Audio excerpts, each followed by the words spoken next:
Hello and welcome to the United Community Channel. My name is Jack and this is your watch along for Burnley versus Manchester United. A huge game for United for a number of different reasons. Darren Fletcher's first game in charge of Manchester United is upon us, and it looks like the three at the back is no more. The team news is in, guys. Starting 11 is up. We'll go through it in a moment. And look, it's a huge game for Manchester United.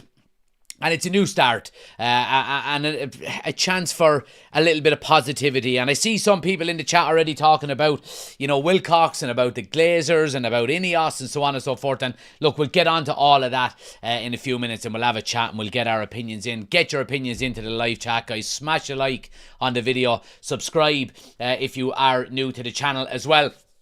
But yeah, it's the Ruben Amorim era is over now, and to be honest, to me it's a little bit of a relief. And look, I mentioned this already in my match preview a couple of days ago, that look, not because I wanted him out or wanted him gone or anything like that, but look, the negativity around the last couple of weeks with him and the commotion that's there, I think can now be maybe moved on from a little bit. And we've got Darren Fletcher by the looks of things for the next two games, and then look, we'll talk about Solskjaer and all that in a few minutes. But yeah, the team news is in, guys, and it does obviously look like we are back playing a back four. By all accounts, it's a 4-2-3-1 that Darren Fletcher is going to be playing tonight. In goal, we've got Lemens. It will come up on the screen as well.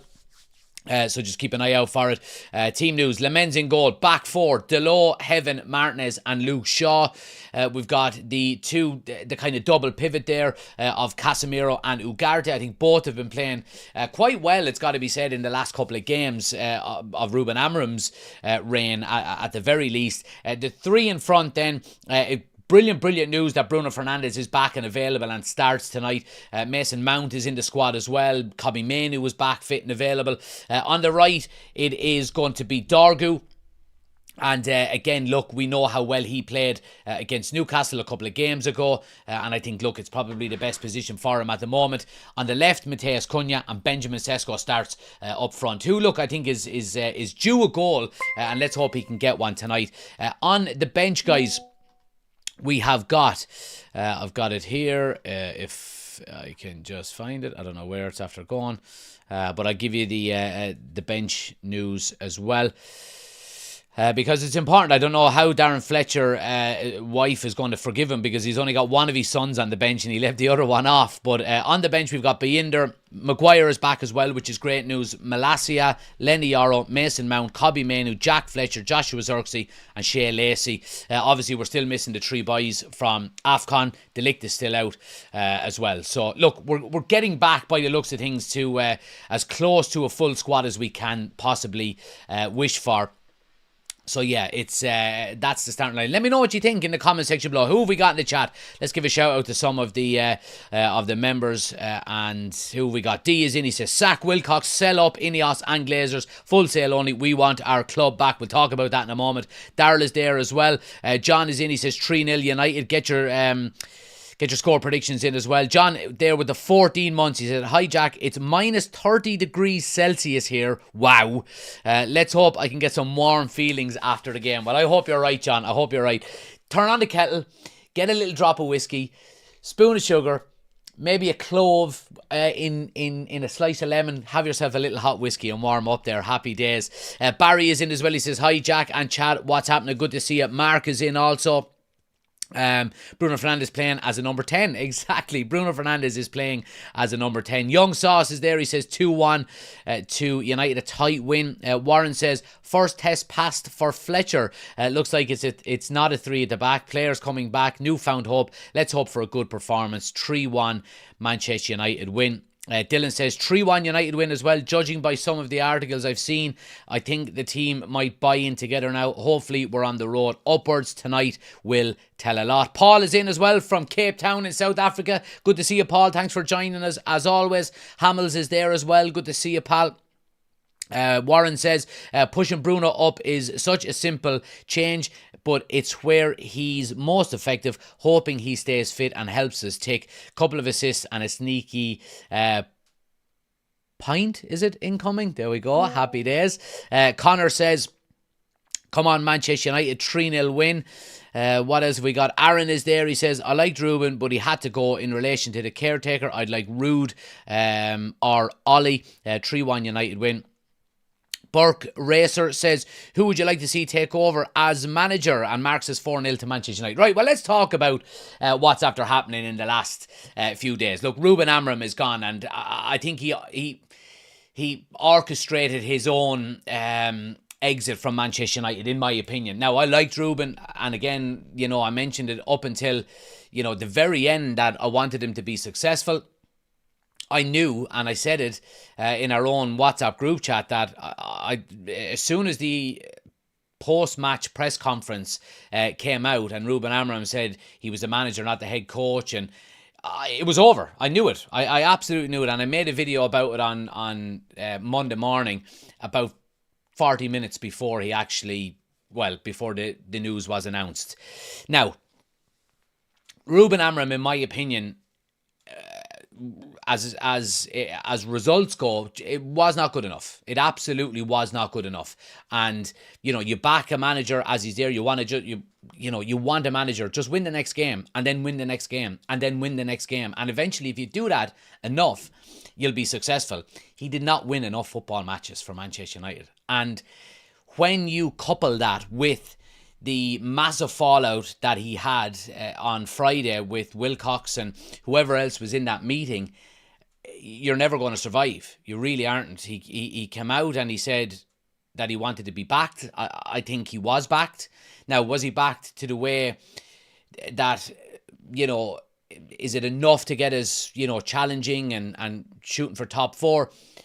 Maybe not, but I think it's a long-term project. I think if he had been smart about it, he would have understood that, he is going to get backed heavily in the summer again if he was still the manager. We know we need a new midfield.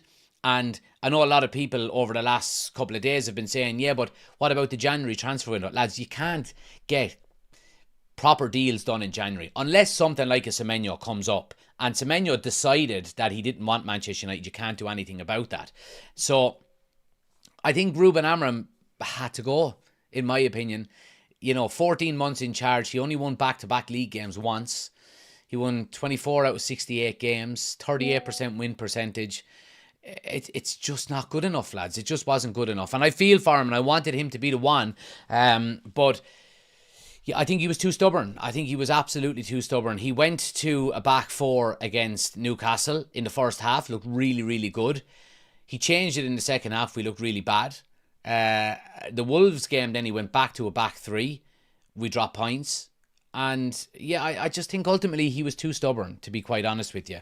And I can understand why the board pulled. Now, listen, I'm not saying the board are to blame, or the board are without blame here, because they've got a lot of stuff wrong. I think they've got the Amorim. I mean, in hindsight, is the Amorim appointment wrong if he was never going to change from a back three? Probably. They got the Eric Ten Hag situation wrong. They got the Dan Ashworth situation wrong. But I think the positive side of what the board have done is the recruitment. I think we've done very well recruitment-wise over the last few windows. When you look at, Cunha, Mbuemo, Lamens, Lenny Yoro, Aidan Heaven, Patrick Dorgu. I think there's been some good business there. There has. Now, it hasn't all been perfect. Joshua Zirkzee has massive question marks over him. Benjamin Sesko still has to prove himself, but I think ultimately he will be a good signing. And yeah, look, in terms of who we get in as an interim going forward, it looks like it's going to be Solskjaer. And if we're being objective about Solskjaer a little bit here, and again going back and saying the same thing, that hindsight is a great thing, but if we look at all the managers since Sir Alex Ferguson, Solskjaer played the best brand of football. He finished third and second in consecutive seasons. He missed out on the Europa League after David De Gea missed the 22nd penalty in the shootout of the final. And then the board handed him Ronaldo, who he didn't want. And then we brought in Sancho and Varane. Varane, who couldn't stay fit, and Sancho, who was just an absolute plum. So, you know what I mean? And look, I think the feel-good factor will probably come back with Solskjaer. I think it could go we know that anybody that gets their act together from 4th to 9th and puts a really good run together has a really good opportunity of getting Champions League football this season.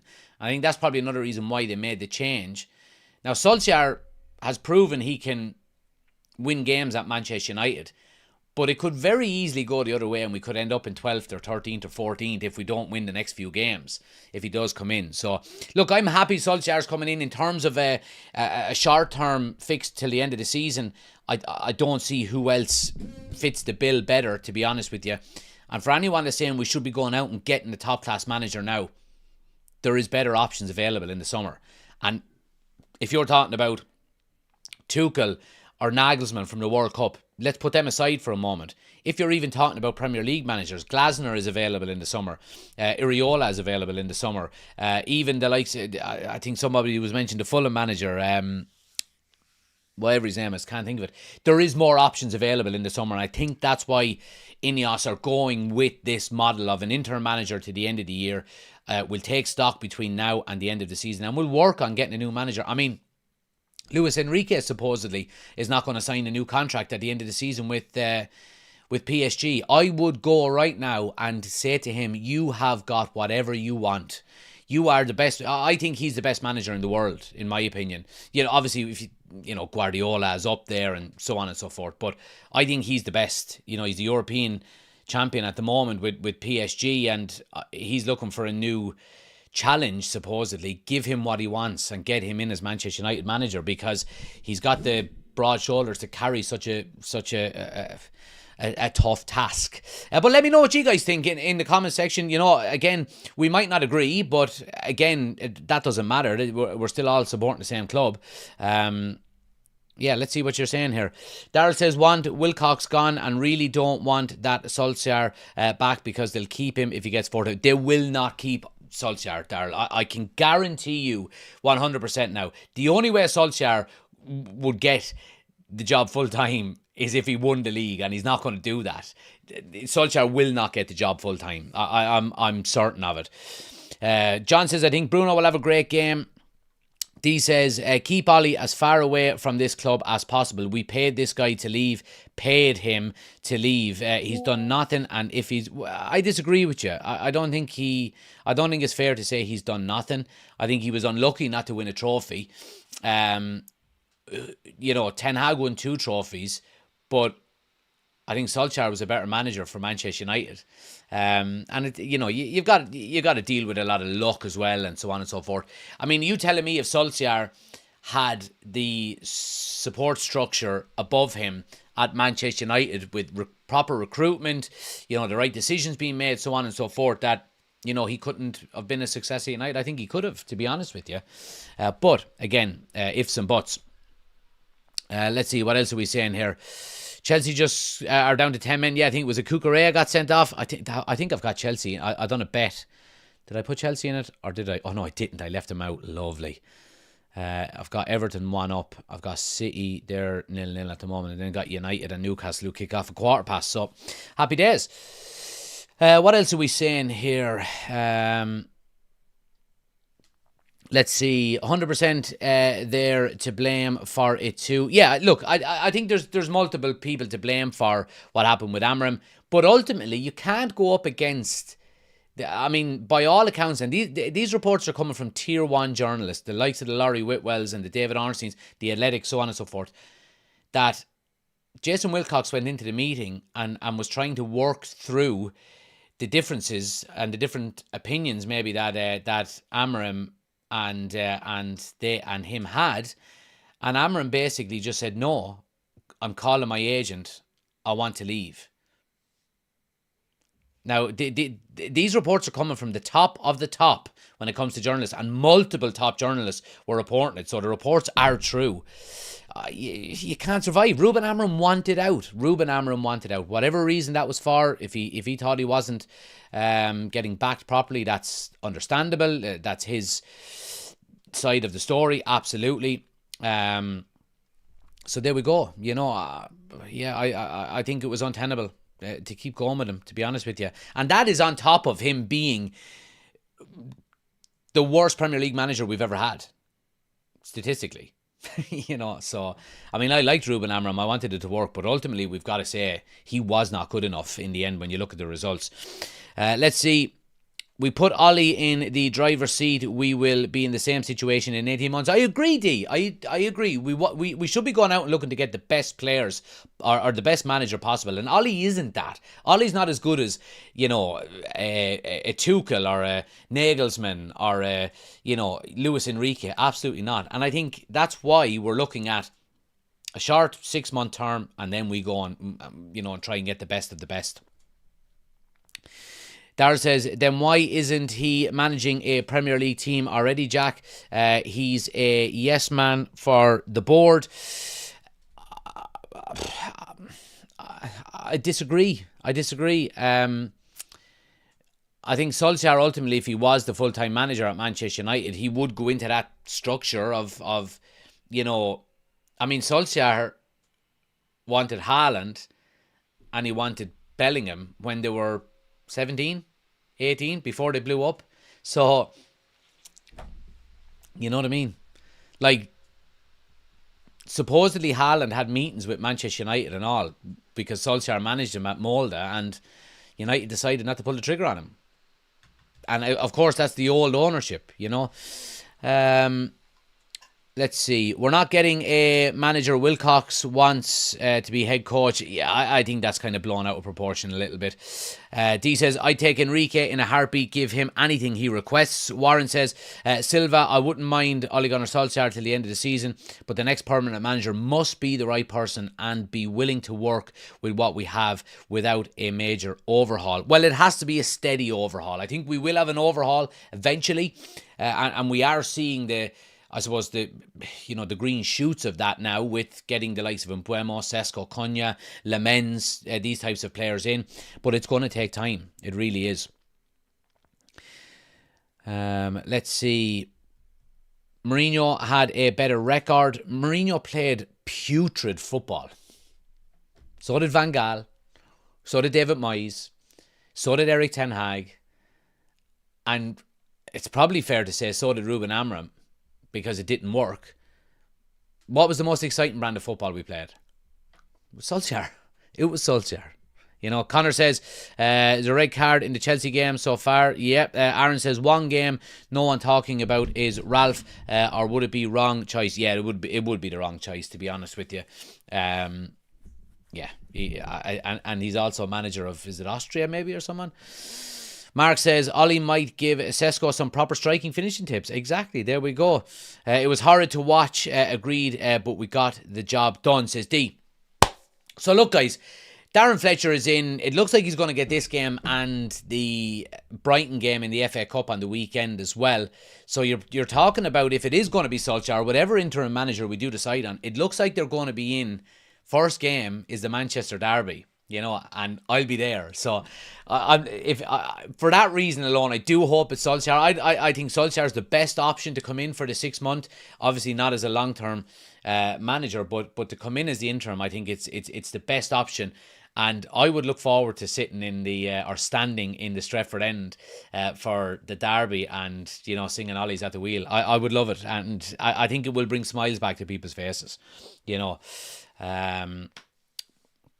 Sean says Jose has been the best since Fergie. Well, look, I mean, it depends on how you frame it, really. Obviously, Jose won the Europa League. He won a Carabao Cup as well. So on paper, in terms of trophies, absolutely. But the football was really, really negative, and that's the way Jose is. You know what I mean? That's what we were getting into, and it got really, really, nasty at the end, really, didn't it?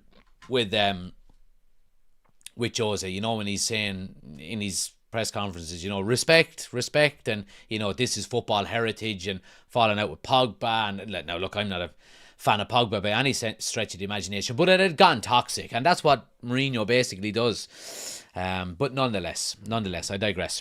Jamie says, it will be interesting to see what formation we play tonight. Looks like it's going to be 4-2-3-1. So, yeah, I mean, I'm all for it. Bruno is into 10, so happy days. And an old can of Club Rock Shandy as a treat.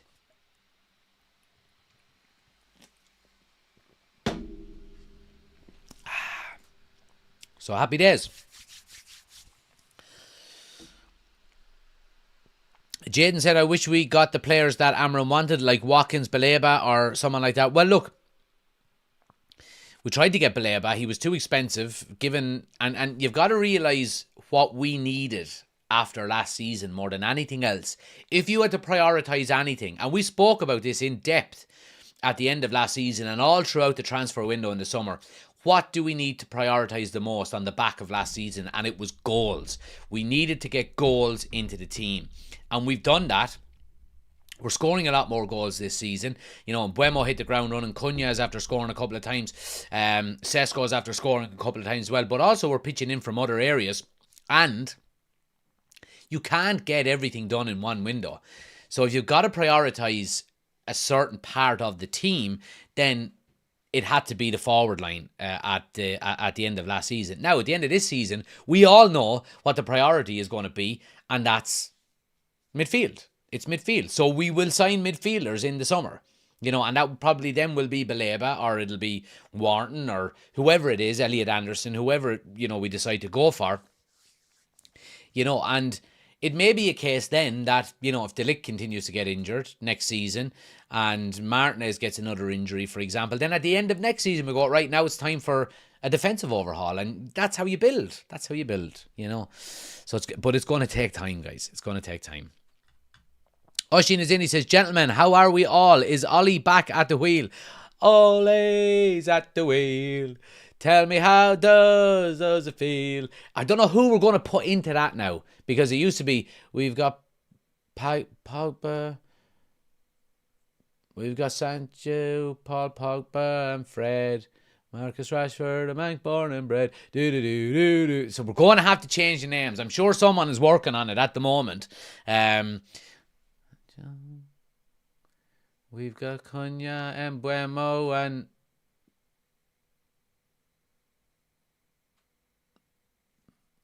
I don't know. We've got Cunha and Buemo and I don't know. Someone will figure it out. Someone will figure the song out and have it ready to go for the derby, I'm sure. Got me crisps and me Coke Zero beside me. Says, Hamels, all I need now is 3 pints. You and me both, brother. You and me both. John says, wow, the predicted temperature tomorrow may be as low as minus 40 degrees Celsius.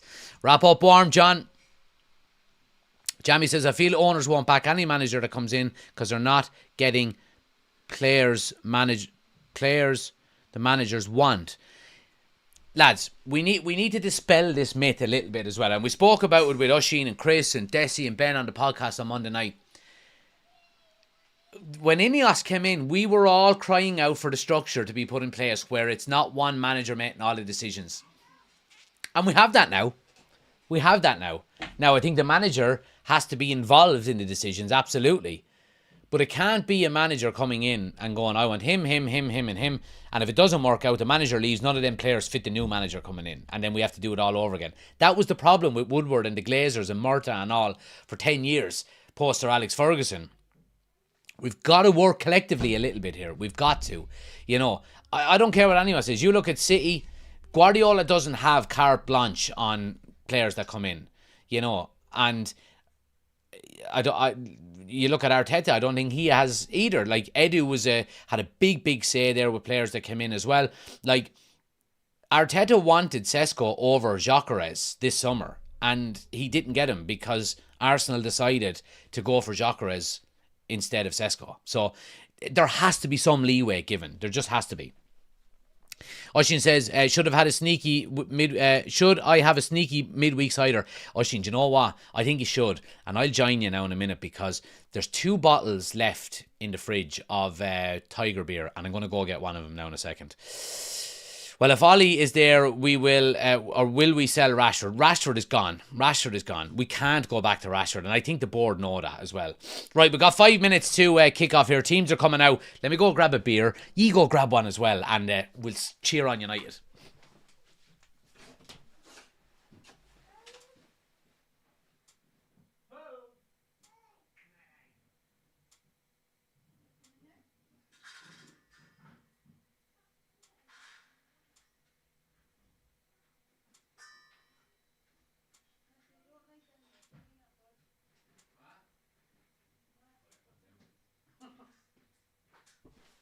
Now. There's Fletcher, boy. Go on, Darren. Good on you, kid. Johnny Evans standing with him.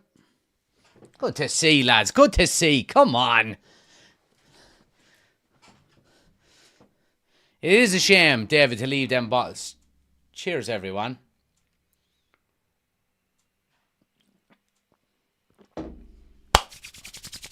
Come on now.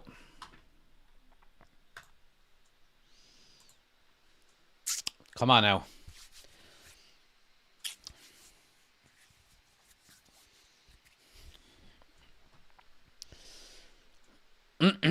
Smash a like on the video, guys. Anybody on TikTok, guys, before the game kicks off, get over to YouTube. Link is on my homepage. We're live over there. We've got the scoreboard, the timer, the starting 11, all on the screen. Reading out all of the comments over there as well. Come on over. Get involved in the chat. Hit subscribe. Jump into the chat. Say hello. Let us know you've come over from TikTok as well, and we'll give you a shout out.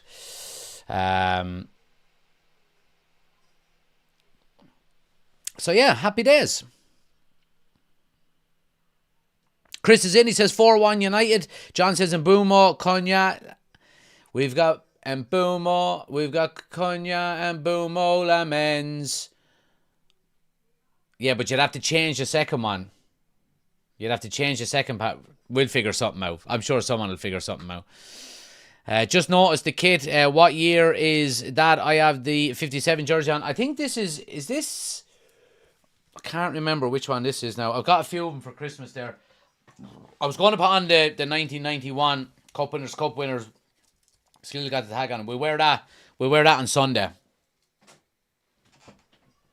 I'm after buying a hanger or a rack for the wall as well. So I'm going to hang up all my jerseys along the back of the yog as well. So anyway, let's go. Come on, like, share, subscribe, all that good stuff. Can we stop using the word manager, as Wilcox is never going to allow another manager? Well, if Luis Enrique comes in, then I think there'll be no choice but to name him as the manager. Minute silence?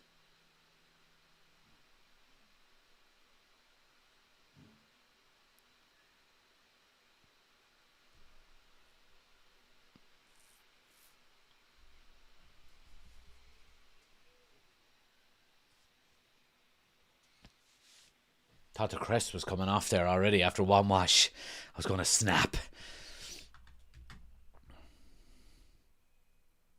Oh, that's brilliant, Daly. Daly, that is brilliant. That is absolutely brilliant. Ollie's at the wheel. Tell me how does it feel? We got Cunha and Buemo, slab head, coffee menu and McBarn and bread. Absolutely class.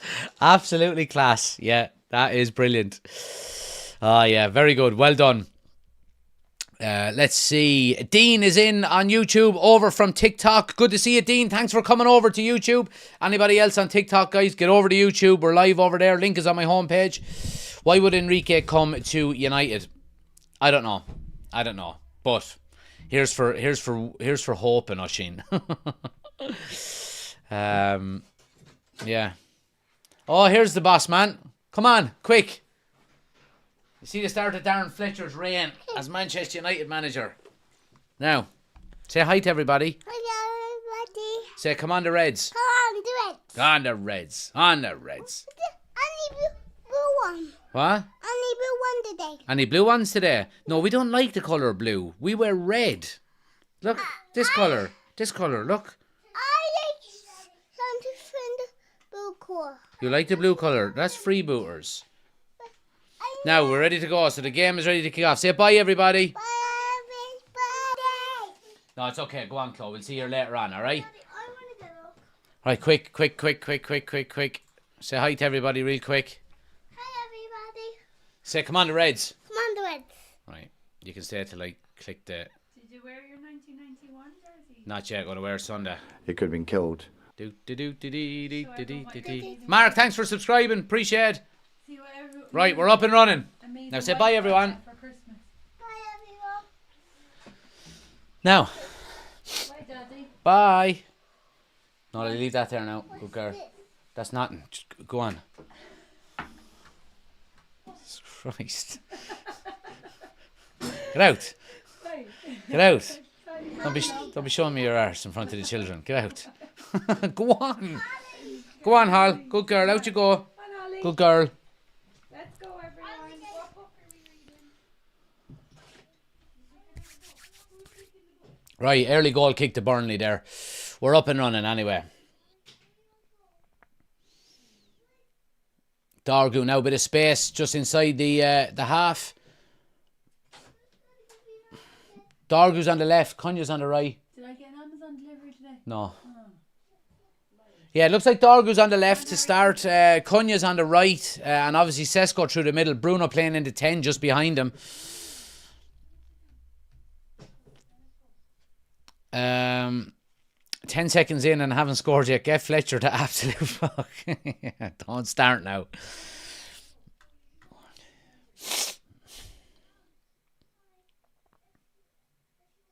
Yeah, and Aidan Heaven is playing on the right of the two centre-backs as well, obviously with Martinez on the left.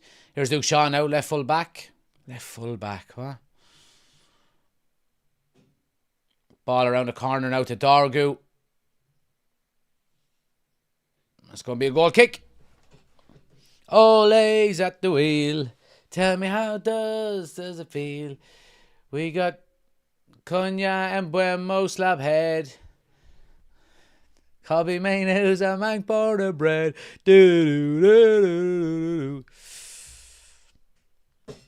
Adam says, watching while travelling down from the north of Tenerife to the south. Welcome, Adam. Thanks for joining, man. Hope you get there safe. We'll keep you updated.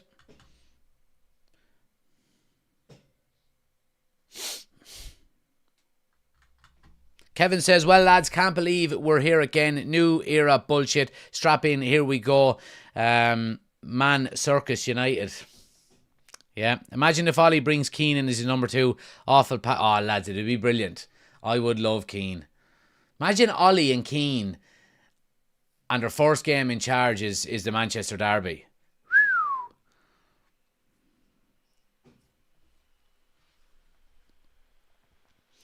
Hannibal now. Good tackle there by Casemiro, and Delo clears the lines.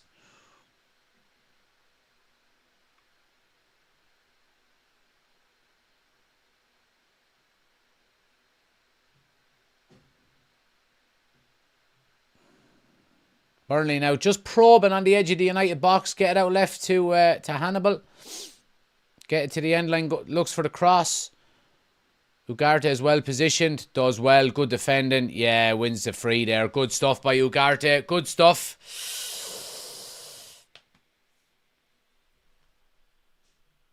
I hate Ollie. Never liked him. We're definitely going down, says Damien. Yeah, we're not going down. Don't worry. But great to see so many in over on YouTube as well, guys. If you are new to the channel, hit that subscribe button. It's free to do. Hit the like button for us as well. It helps the channel out an awful lot. The men's now with the free goes along with it. Yeah, good start by Ugarte. A couple of good touches, good defensive actions.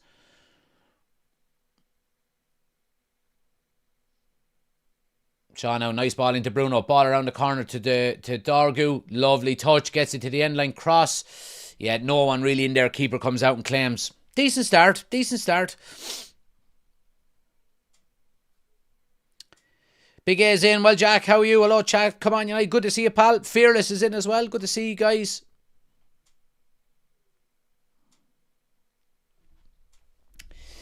But yeah, decent start by United so far. Here's Bruno now just in that little pocket. Looks to play in. Sesko over the top. Oh, it's a very, very important nick of a header away by the Burnley defender.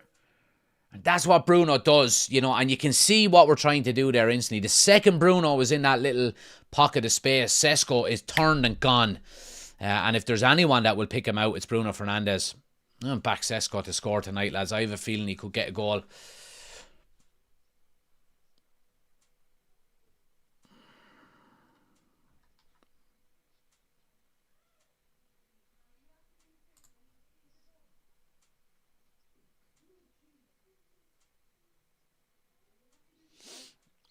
Burnley now coming down the inside right. Ball inside the Hannibal. Got a bit of space. Someone's got to close him down. Moves the ball out left. Cross to the back post too far. And United will have a throw right down in the corner.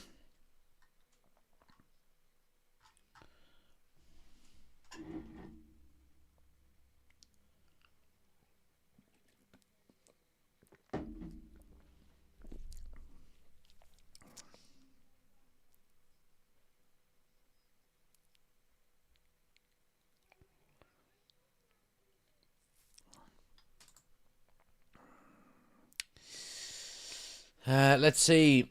Kevin says Ugarte solid lately. He's been playing well. It's the double pivot. You know what I mean? He's not expected to cover too much ground. He's got Casemiro beside him with plenty of experience, and I just think that double pivot works. When you've got somebody like Ugarte who's not the most gifted technically, and then you've got Casemiro who's not the most mobile anymore. I think it just complements one another a bit.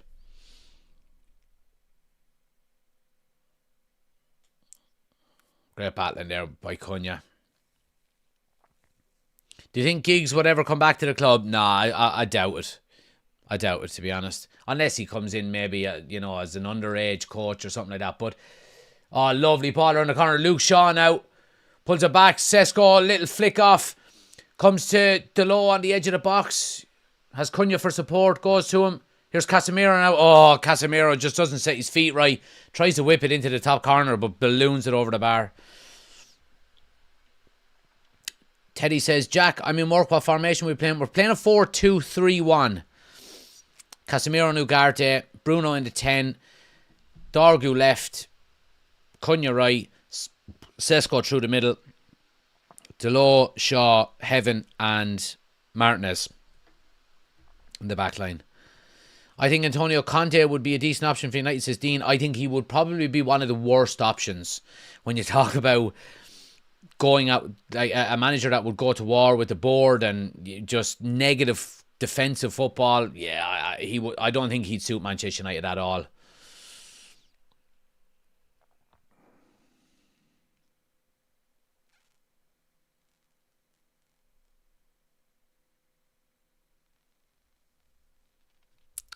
Oshin says, I think the double pivot will suit Ugarte more. A lot expected to be creative. Just win the ball and give it to the more creative players. Absolutely. Especially when you got Bruno Fernandes in the little pocket. It seems, what I've noticed a little bit, that he seems to be playing a little bit further forward than Ugarte slightly, or than Casemiro slightly. So, it's, like the 6-8-10 maybe. But I'm sure it's fluid,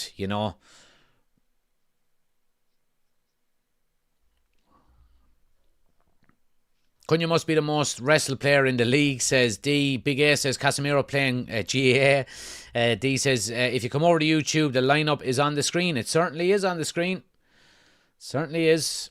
And we've got this, so people are asking the score there on TikTok and all, guys. Come over to YouTube. Link is on my homepage. Got the scoreboard up, the timer, starting 11, all that good stuff. Come in, hit subscribe, jump into the live chat.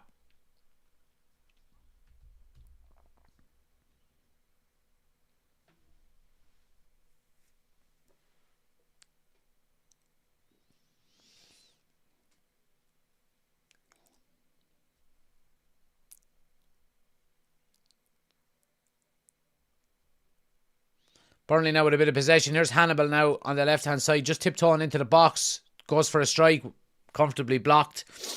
Now United can break with Dorgu up the left-hand side. Let's flood them numbers forward now. Sesko's looking for a run. Good movement by him. Good ball. Nice little ball back to Dorgu. Just couldn't get his first touch to put out in front of him enough. Good counter-attack by United there.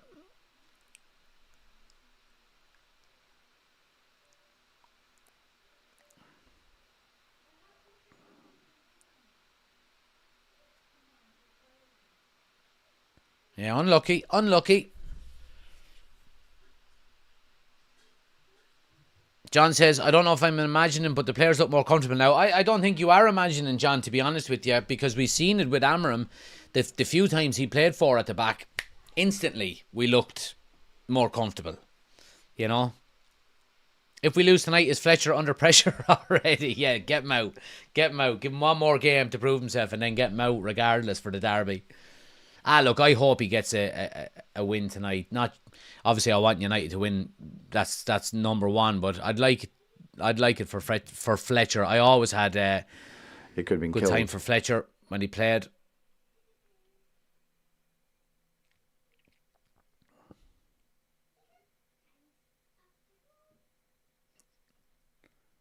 Yeah, just a little bit sloppy there between Cunha and Dalot, and United give the ball back to Burnley.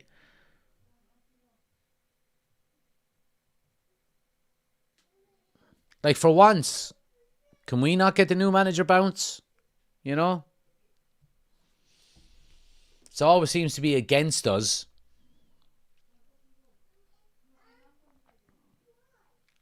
Big S says, it would be great if Dorgu could use his right foot.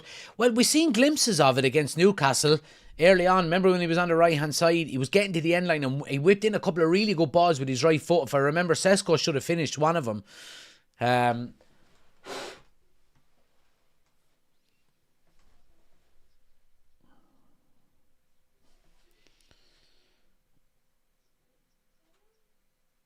Go on now, go on. The ref hasn't given it. Let's go. Oshin said, would you mind giving us the bench, Jack? Imagine there's usual depth. There's a little bit more depth than normal, Oshin. Binder, Maguire, Malacia, Yarrow, Mount, Manu, Jack Fletcher, Joshua Zirkzee and Shea Lacey. So a little bit more than usual.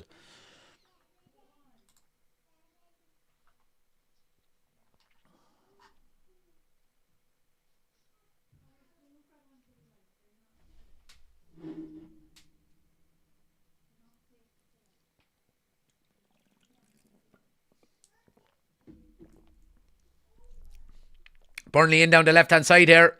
Cross into the box. It's deflected. Burnley are one up. An absolute fluke of a goal. Burnley are one up. The kindest of deflections on the cross off of Aidan Heaven. And Delaw's trying to console him here. I don't think there's any need, really. I think it was Heaven's foot the ball came off of. I mean, it's an absolute freak goal. We're going to have to see it again here. The angle is absolutely so tight that he puts the cross in. Now, initially, United probably give him too much space in the middle of the park. A little ball laid off. And all of a sudden, he makes a run off of Casemiro. And Casemiro doesn't track him. He goes to cross the ball. Aidan Heaven sticks out his foot, hits it. And in fairness to Lemens is out like any good keeper should be, predicting the cross. And it just nestles in the far side netting, right into the stanchion. And United are 1-0 down.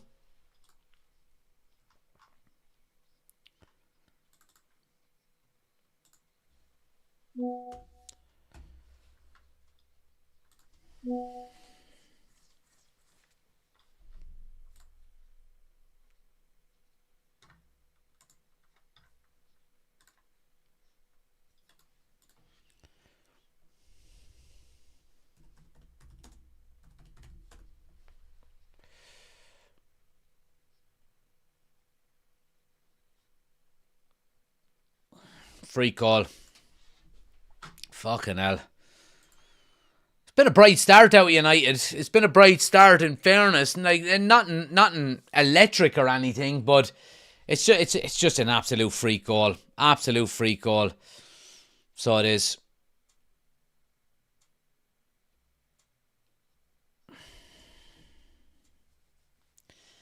Delaw's absolute shite. It's Delaw that gives the space up that he runs into. I would be more critical of Casemiro there, because Casemiro is initially marking the player.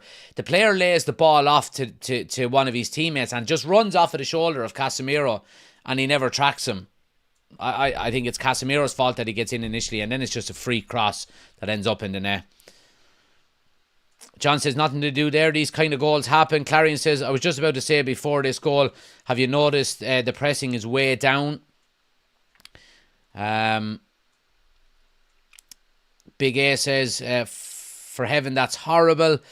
Alan is in. Oshin says, you'd be hard pressed to find a freakier goal than that all season. Yeah, you really would. You really, really would, in fairness. Good tackle. Great tackle. What's that a free for?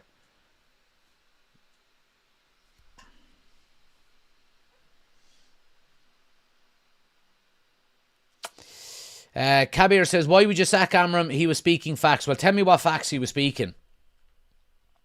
That he wasn't backed?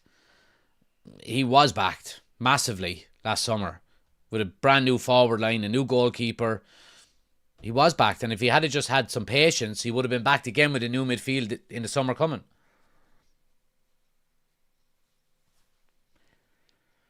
Right, United have it all to do now. Lovely run there by Ugarte. Brilliant run by Ugarte. Straight through the middle. Here's Dorgu now into the box. Needs a bit of support. Gets it with Luke Shaw. Oh, the cross is really poor by Shaw. Burnley will clear their lines. Good tackle there by Casemiro. Oh, it's a free out for a handball. Ah.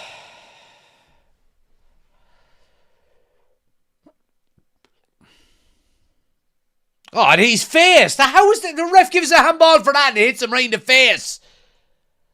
Oh my God. Referees.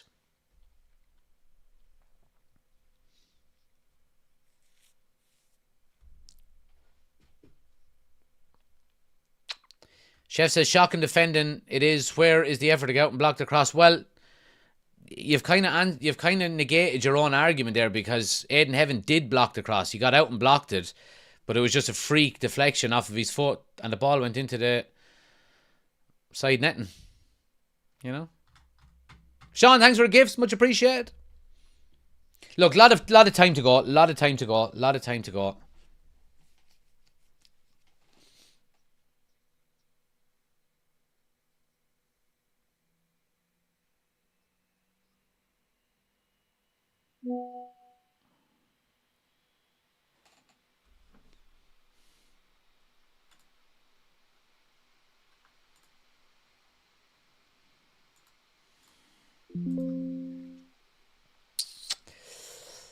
Lovely stuff.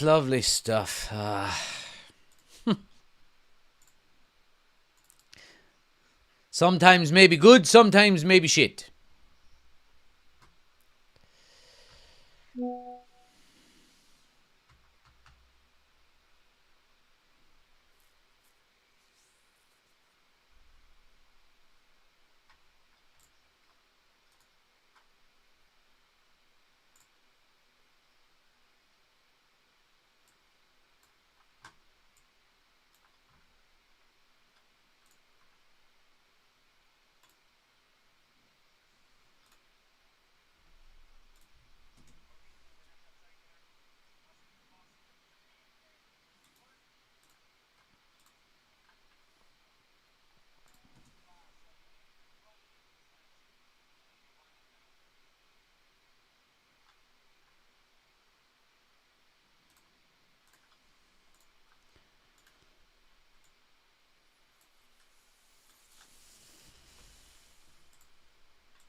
Ah.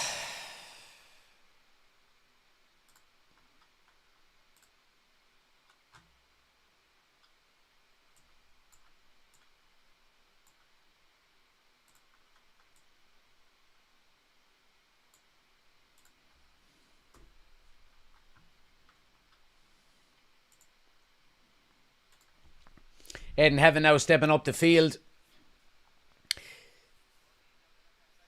Bruno now into Casemiro. And again, I mean, look, these are going to be the difficult moments here, because Burnley are one up now. They're just going to sit in. And now we've got to be as absolutely creative as possible. But yeah.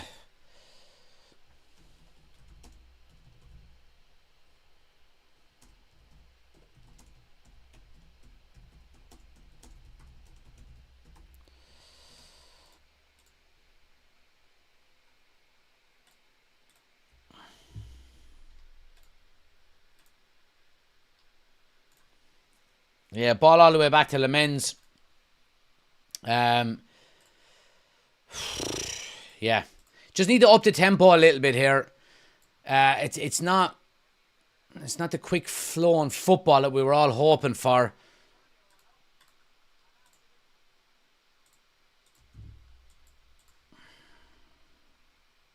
Here's Casemiro now. Good interception. Luke Shaw now up the inside left channel. Gets it out to Dorgu. Dorgu goes back to Casemiro. Casemiro just kicks it out for a goal kick. Oh.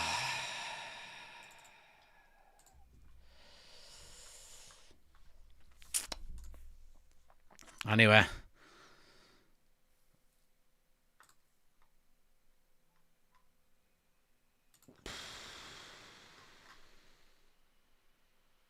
Just need to steady on now and keep playing as we were. Good. I'm after losing that. Shit. Good start. Just need to stay calm. Yeah, I agree. Let's just stay calm.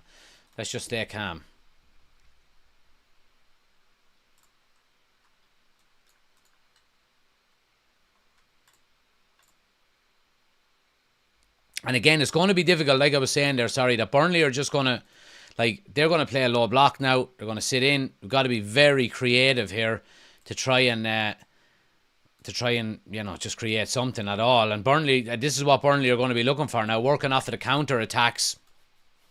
Good tackle there by Aidan Heaven. Good solid defending there by him. But yeah, that's what Burnley are going to be playing for now over the next 70 minutes or so here. They're just going to look to, right, look, what have you got? Yeah, on you come. Let's see, can you break us down?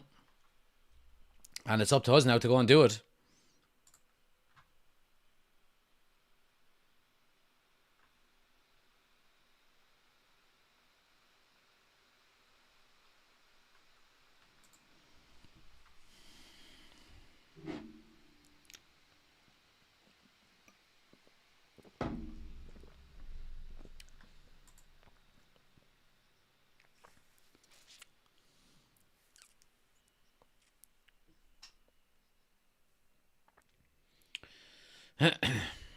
I mean, the importance of this game is kind of amplified as well then when you look at our next two league fixtures are City and Arsenal, you know.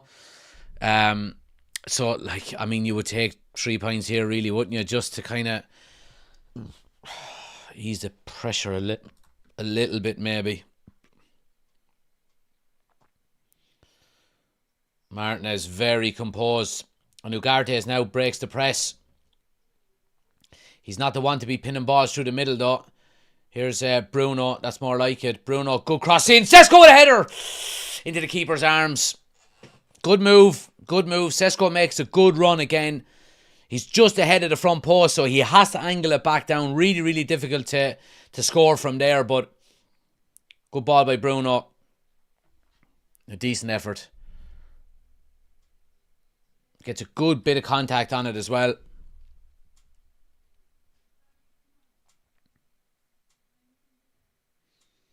Does anybody think we'll sign anyone in January?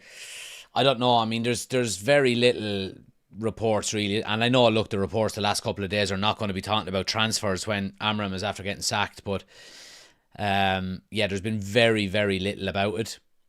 The most we've heard really is... at all.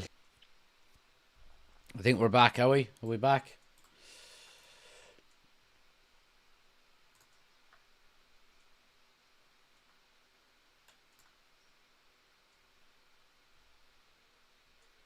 Are we back? Just give me thumbs up. Are we back? I think we are. I think we're back. Apologies.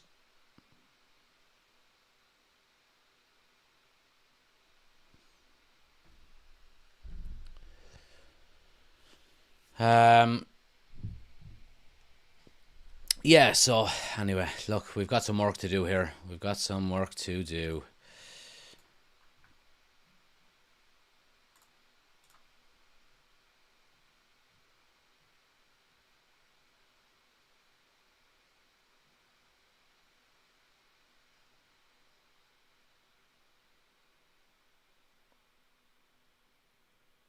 Yeah, Cunha wins a free. It's all a bit very tight there in the middle, and Burnley are nipping at the heels of the United players, and yeah,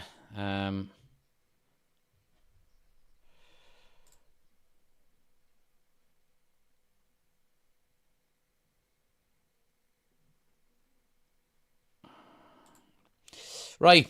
Free kick in a decent position here. Decent position. It's going to be Bruno Fernandes.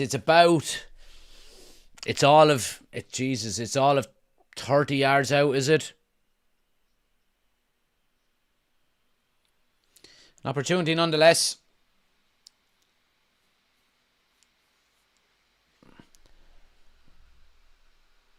Bruno now. Ref blows the whistle. Bruno's going to go for it here. Oh no, he doesn't. Chips it to the back post. Casemiro heads it back across. Cunha's up! Oh, it's cleared off the line. Oh, the Cunha nestles it in the far corner. He heads it back across goal.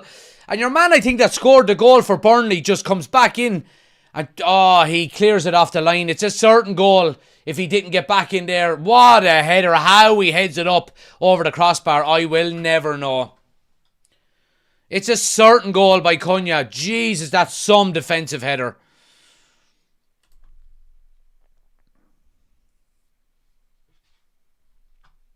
Corner to United now. Luke Shaw, big loop and ball in. Casemiro heads it down. Sesko swivels on. It's still there. 1-1. Yes. Listen. Oh, it's a free out. What's that for, ref? What's that for? The ref puts his whistle to his mouth and gives a free out. VAR are going to look at it here. They have to. Lisandro Martinez has the ball in the back of the net here.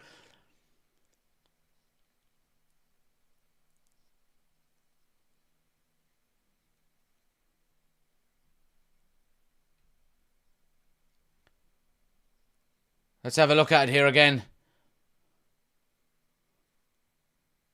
Go ahead. No way. Kyle Walker falls out. That fucking fraud is doing it his whole career. Diving on the ground. He done it with Highland last year as well. No way is that a free. No fucking way is that a free. That goal has to stand.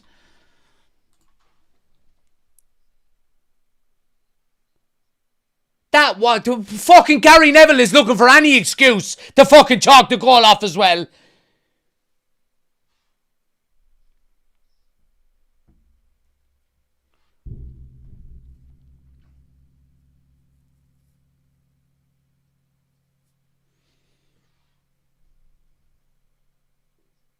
That's bullshit. That's absolute fucking bullshit. Goal disallowed. Absolute bullshit.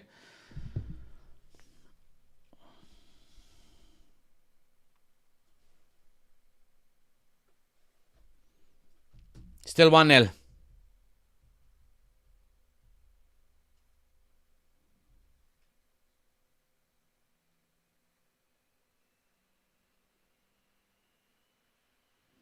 Alright, come on. That should give you the impetus now to go on. That's offside.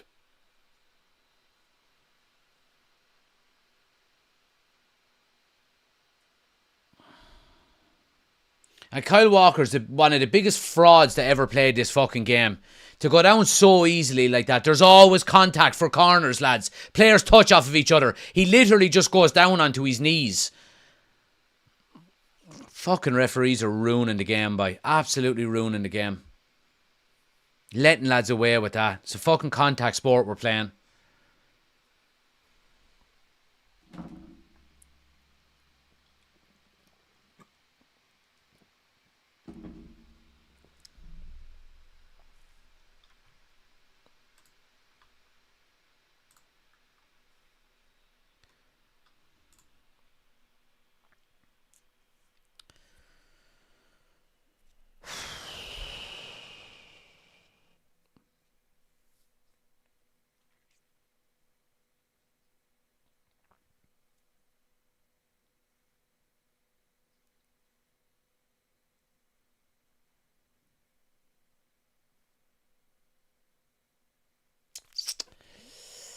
What are you saying?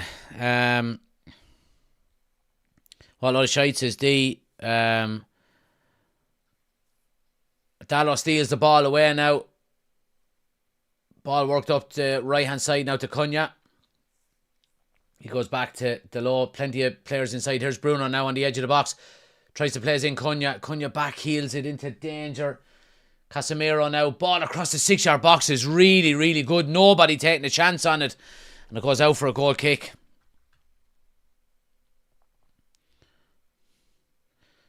Walker is known for being a cheat, not just in his personal life. Yeah, absolutely. I thought strength was part of the game. Martin is just too strong for him, and he dived to the ground. Absolutely. People are saying no sound, guys. The sound is perfect. Are people having issues with the sound? Maybe just refresh the stream. Everything looks good on my end.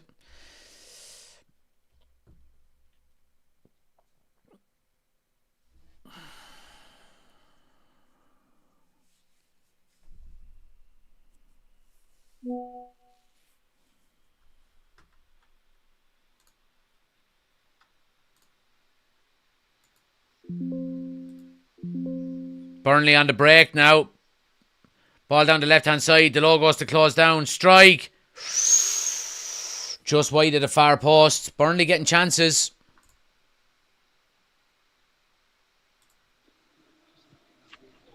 That was fair unlucky. That one goes fairly unlucky, man. But Jesus, man. I don't want to say it, man, but Sesko has the touch of a trampoline at the minute. What is going on with him? He's no confidence at the minute. I know he needs a goal. There's no way that's a free out, man. There's no way that's a free out. That is absolutely ridiculous. I mean, you'd have a free every corner if that's a foul.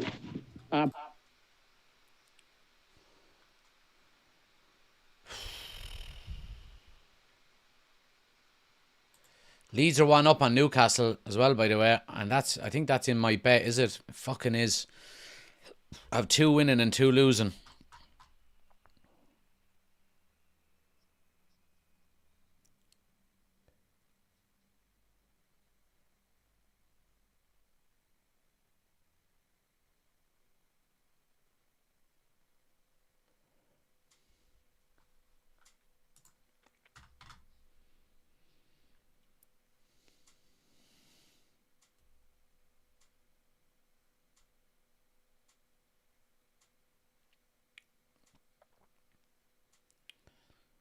Nice header down there by Sesko.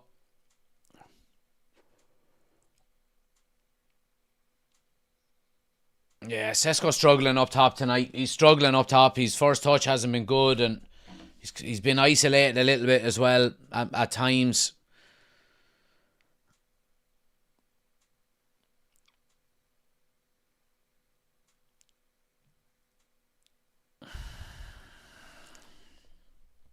Might be a 2-sider minimum kind of night. Yeah, might be.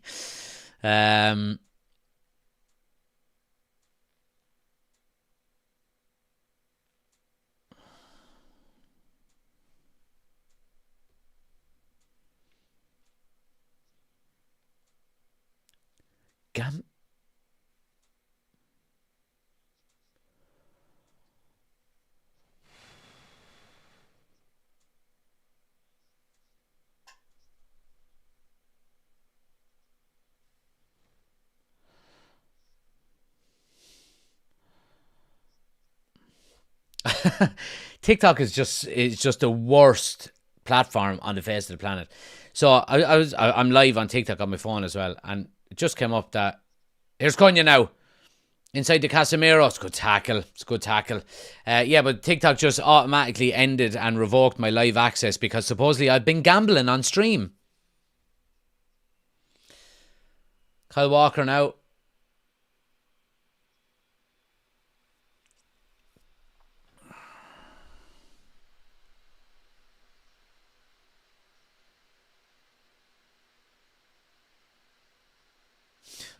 Fucking lot of shit.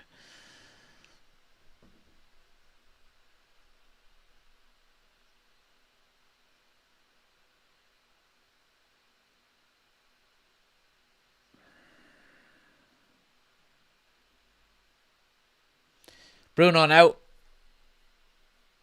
Because I talked about my bet. Yeah, TikTok's an absolute joke. It's an absolute joke. I only go on it to get people across to YouTube, to be honest with you, so...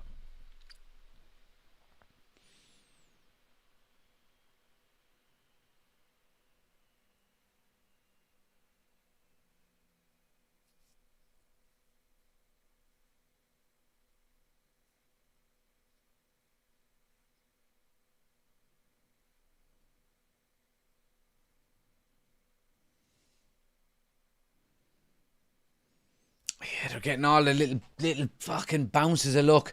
Party Poopers in says, how we doing? I've only started watching the game. Not great, to be honest with you. It hasn't been the beacon of positivity that we were hoping for. Free goal by Burnley. Absolute free goal, in fairness. But it hasn't been a spectacular performance by United so far. Like, we've been comfortable. Like, but we haven't created an awful lot, you know.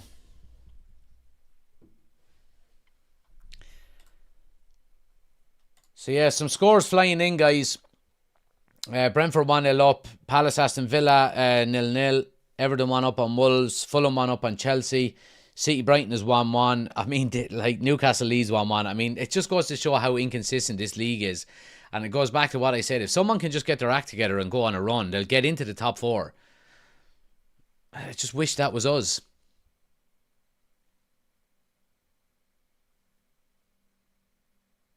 Dargo doing really well now. In around the left-hand side. Oh, it's a great block. Great block.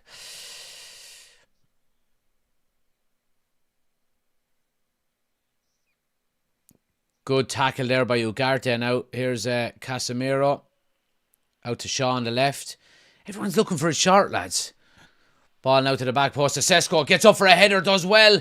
Ball bobbling around. Ugarte goes up for a bicycle kick. It's just that fucking decision making.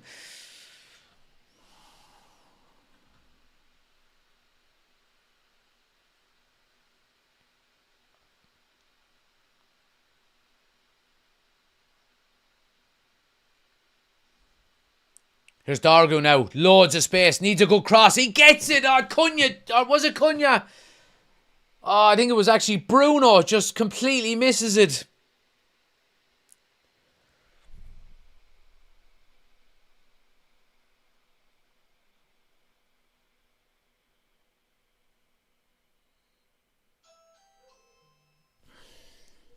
One sec.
Sound is off. Sorry, boys. Sorry. Apologies. Giving it full beans there. Sesko should have scored. Well, it's not that he should have scored. And there's a dive by Hannibal. And the ref gives him another. Look at that. I mean,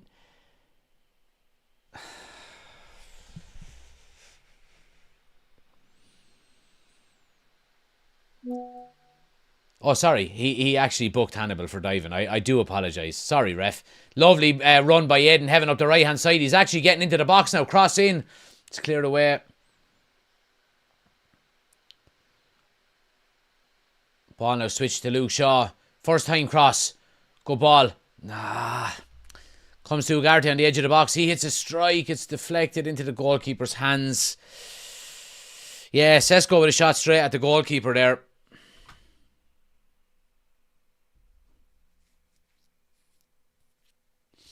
Sound is back, guys. Sound is back. Sound is back.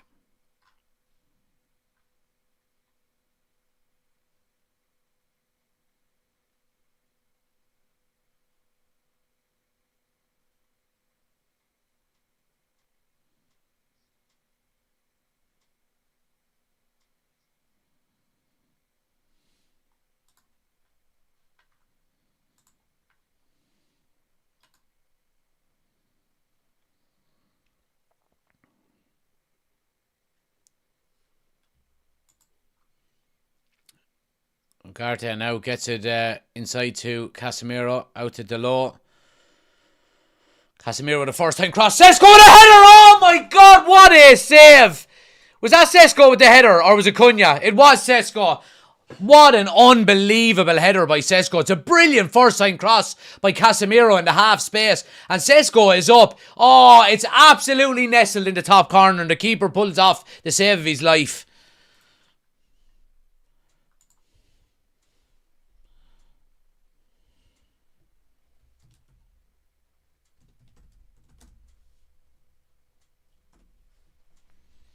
Corner swung in now. Keeper punches it away.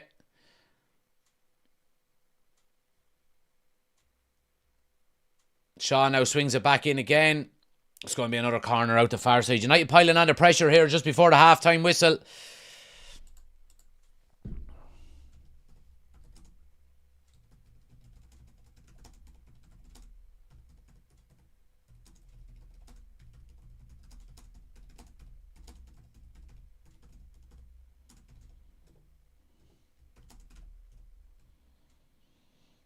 Header to the back post.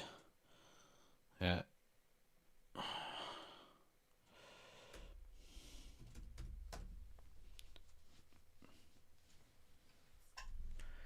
United piling under pressure now.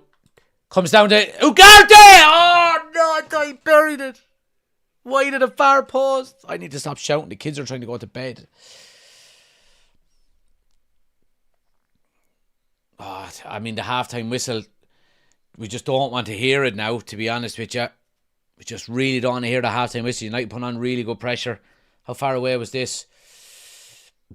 It wasn't a million miles away.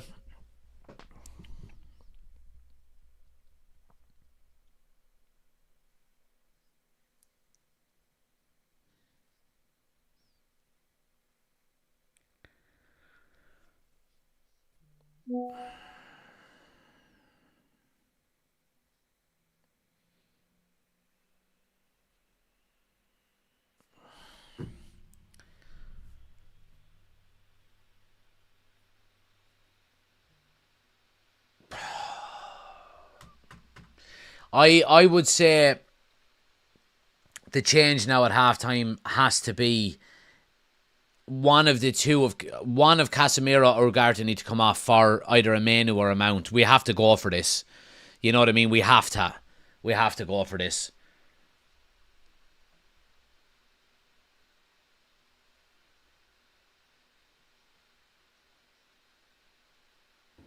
It could have been killed.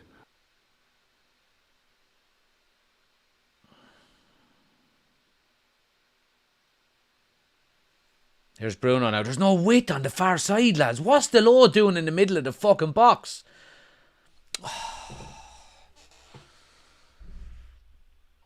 United do well to win it back. Now here's Dorgu. Gets it to Cunha. Cunha trying to shape it onto his left. Gets a strike and Dubravka with another save. Jesus Christ.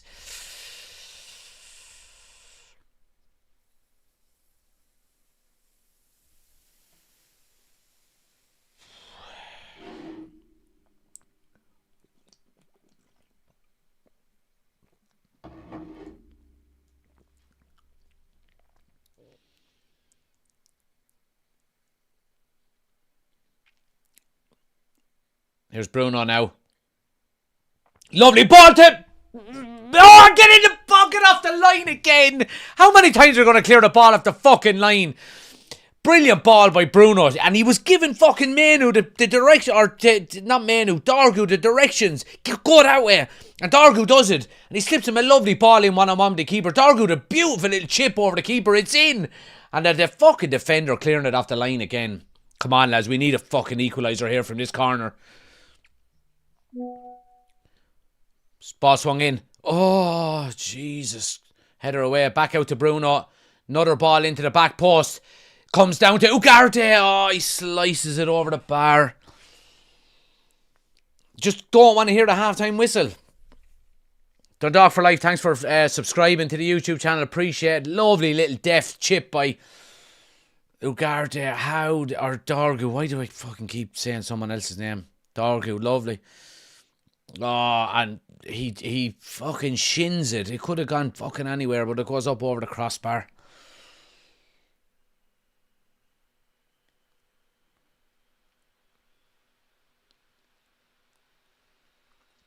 Half time.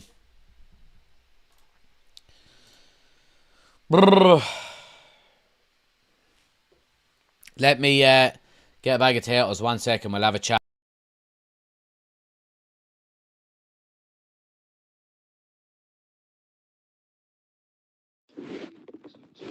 You've one game in charge, you know, and you just fucking put Dorgu and Cunha on the wrong fucking side, like.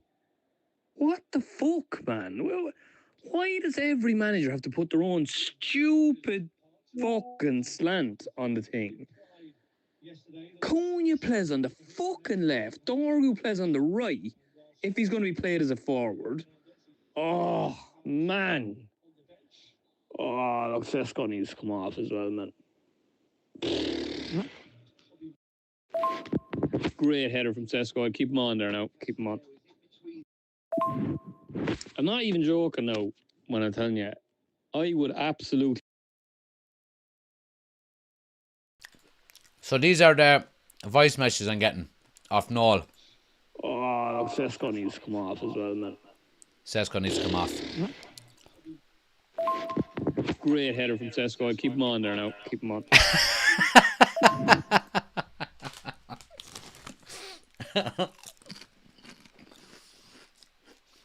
Noel, if you're watching, your voice notes are absolutely brilliant. But look,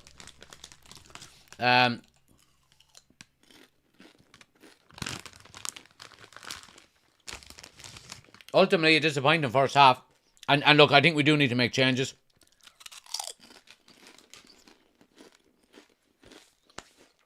Is there an argument to say you switch Dargu and Cunha? Because we know Cunha's natural side is on the left, and Dargu's played very well on the right recently. And then what I would do that, and I would bring on either Manu or Mount for either Casemiro or Ugarte. That's what I would do.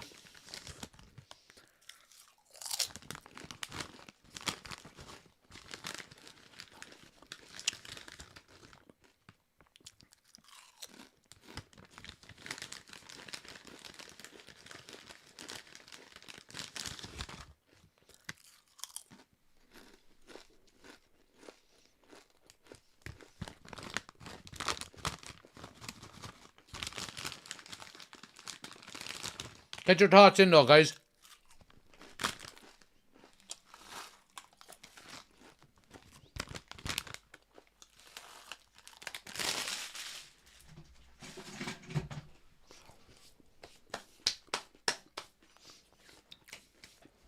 I mean,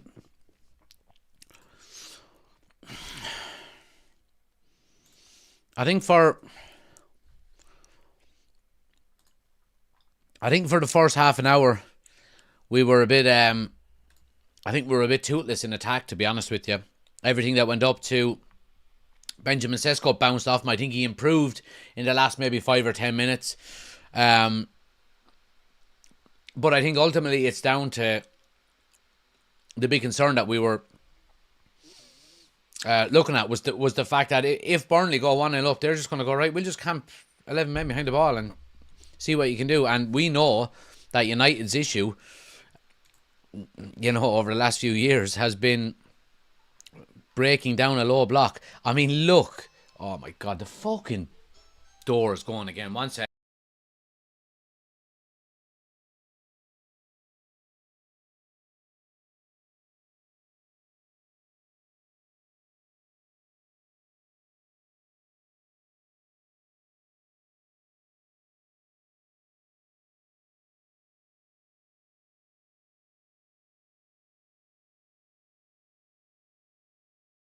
Did Amazon just decide, right, we're not starting till fucking 4 o'clock today or something? Jesus Christ. But yeah, look at the XG, guys. We've got an XG of 0.79. Burnley have an XG of 0.06. They haven't threatened us at all. And they're 1-0 up, But on the flip side of it, we've been pretty toothless in attack, which is a concern, I think it improved in the last, like I said, 5 or 10 minutes of the second half, but we need to bring that into the second half. Like I said, I would get Cunha and Dargu switched, and I would get on. I'd probably get Manu on for creativity. I mean, we have to go for this now. We have to go for it. Like Darren Fletcher has spoken in his press conference and in his interviews saying, the United way, all of that. And we know the United is just get, balls into the box, go for it. What's the point? That famous Ferguson interview. What's the point in 4-4-2? Get people into the box, so on and so forth. So.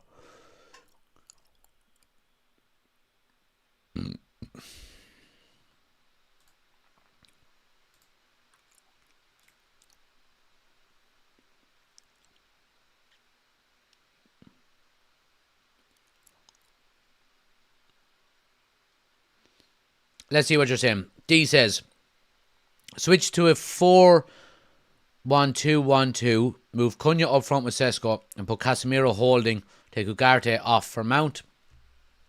Mightn't be a bad idea. Steph says, Stephen says, we're used to keepers and players having worldies against us. I mean, Jesus Christ. We need to score ugly, says Mark. Kevin says, the point being, he's never going to score a header, head like a 50 pence piece. I mean, he had a really good header there at the end that Dubravka made a brilliant save for. I mean, the Martinez goal being disallowed is just absolutely... It's just, I mean, it's like, you're talking about phases of play at the very least. I mean, the ball is probably in its fourth phase of play by the time it gets to Lisandro Martinez. And because him and... It's so bad. Because him and Kyle Walker made contact like 5 seconds earlier, it's a terrible decision. It's a fucking terrible decision. That sound pocket says slow, predictable, and way too open in the middle. Shaw should take advantage of the overlap more. D says, I wish XG won games. No, I agree. Look, XG is not the be-all and end-all 100%, but it does give a really, really good indication of where the game is. You know what I mean? And in terms of chance creation and so on and so forth. And, you look at that first half. Who should have scored more goals? United should have. You know what I mean? With the chances that we created. Now, obviously, you've got to go and take them chances, but ultimately, I think it's a good stat to base a performance on, basically, especially an attacking performance. They are 1-0 up with no shot on goal. Yeah, it's crazy. Like big chances 0, they've scored. Total shots 2, they've scored. There's a give. Shots on target 0, and they've scored. Basically an own goal, So, yeah. Let me see. John says, optimistically we'll go and win this based on the last 10 minutes. Need Mount on. D says, Kevin, that header of his was on target and beautifully taken. Dubravka is just playing a blinder somehow. Passat is in, says hi. Party Pooper says 3-1 United, let's go.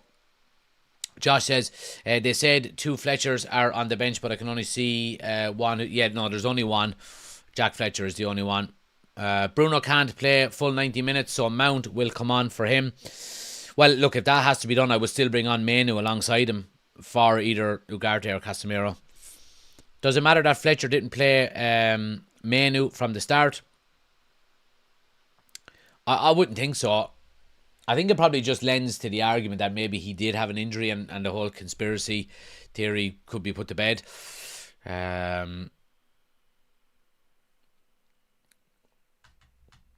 Oshin says, I think Casemiro off will scare Ugarte. He can't play that role on his own.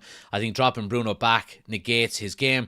I'd take Dargu off for Mount to start and play a little narrower behind Sesko. Yeah, it's not a bad idea either. I just think having 2 defensive midfielders on the pitch when you're chasing a game, I just don't see the point in it. If we are going to go for it.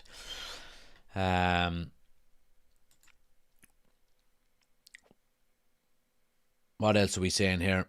Why can't we finish this? Finn Clarion says, looking back at the goal, no pressing at all, no closing down, really, really poor. Put on Kobe Menu, says Pizzat. D says, that's why I want Casemiro holding and Ugarte off for Mount, Dargu off for Lacey, and the 4-1-2-1-2, or Menu for Dargu in the same formation. Sound Podcast says, lads, there's no defending this if we lose. Players need a kick in the bollocks if we don't get 3 points. Oshin says, our problem is our 2 defensive midfielders can't play on their own. Yeah, I agree. But sometimes, look, you're just going to have to gamble. Maybe not at halftime, maybe on 60 minutes, but I think eventually if we're 1-0 down, it's we have to do it. How does dropping Bruno back negate his game? He's been the most productive midfielder. Well, I just think the argument being is that he is probably of more benefit to us further up the field if we're chasing the game, you know. Right.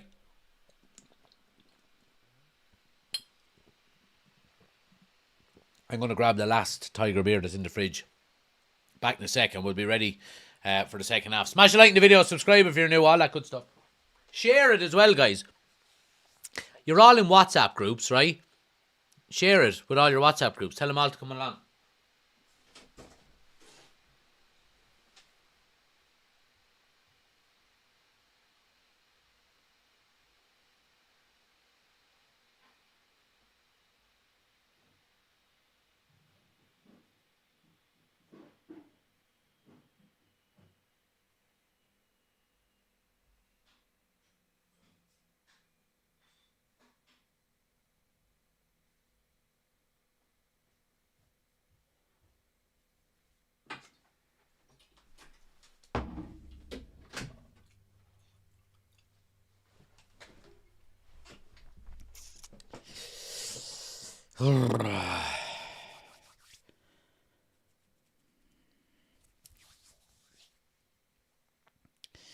Hushin says, I think Bruno is playing his best game tonight further forward.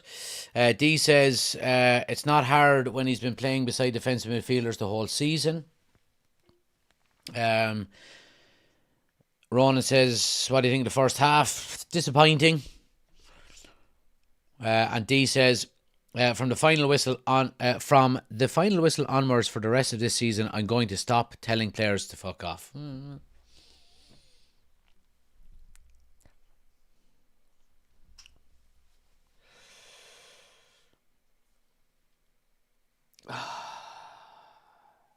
Two goal line clearances as well, guys, we've got to realise. You know what I mean? We're creating chances. We just need to continue to do it now in the second half. I never changed my fantasy this week. My fantasy Premier League before any of you say anything. Oh, I'm on 38 points.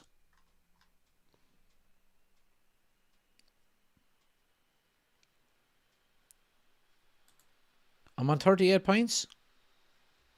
I'm not on 38 points, surely. Was that this week?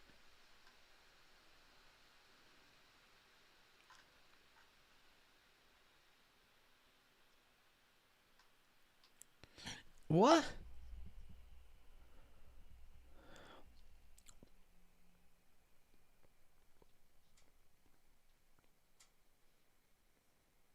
I am on 38 points.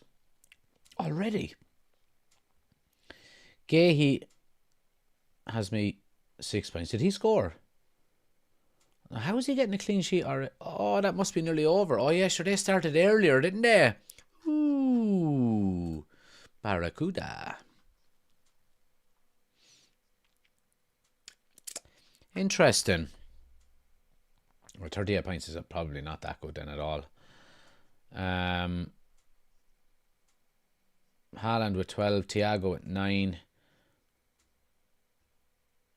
Yeah, it's actually not great. Everton are down to 9 men.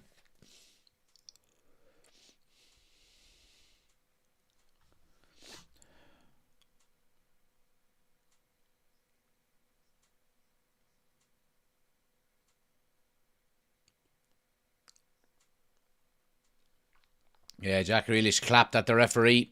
Got his marching orders.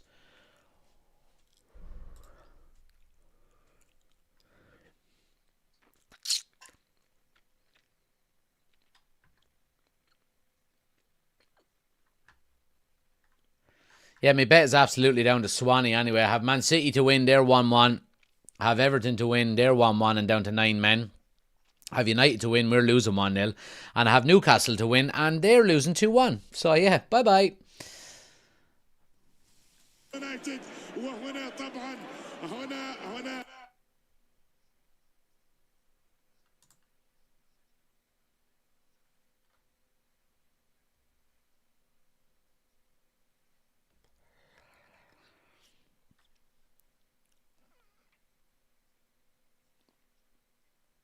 Right, we're nearly ready to go here for the second half. One more ad to come, guys. Skip it if it pops up for you. We're ready to go for the second half here.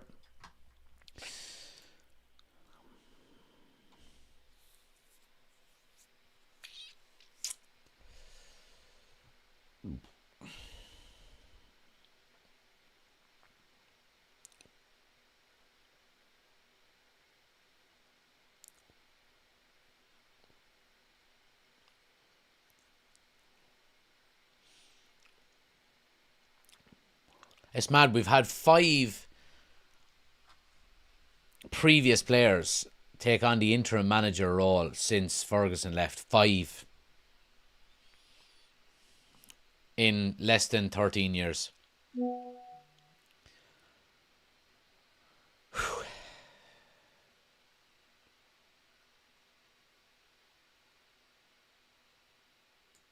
Right, we're up and running. Second half.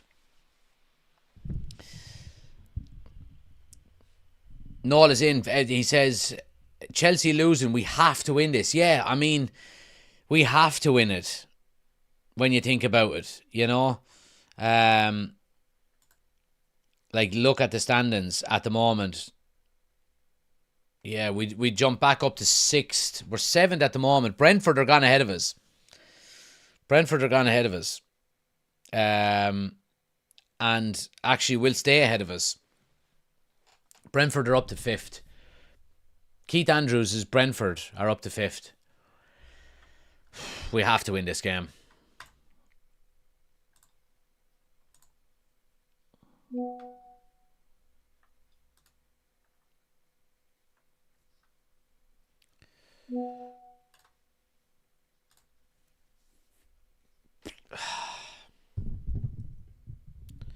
So TikTok were right, you were gambling. I'm not gambling on screen or anything. I was talking about a bet I had.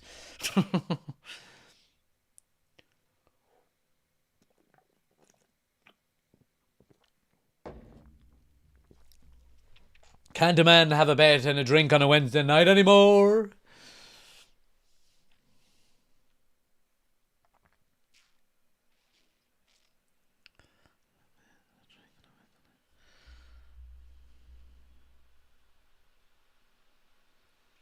Oh, sorry, you're right, Oshin. Sorry. I misread that. Sorry, I presumed we were drawn because I'm so used to us fucking drawing at the moment.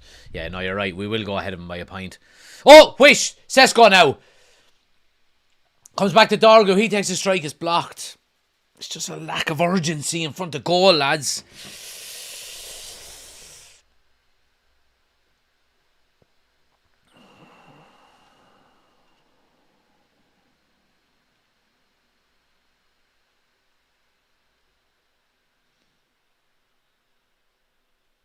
Yeah, I mean, the more this game goes on, the more Burnley are just going to sit in. We need an early goal. We need an early goal if we're to win this game, because if you're going 5 minutes to go, 10 minutes to go, looking for 2 goals, and they've got 11 men behind the ball, it's going to be an absolute nightmare.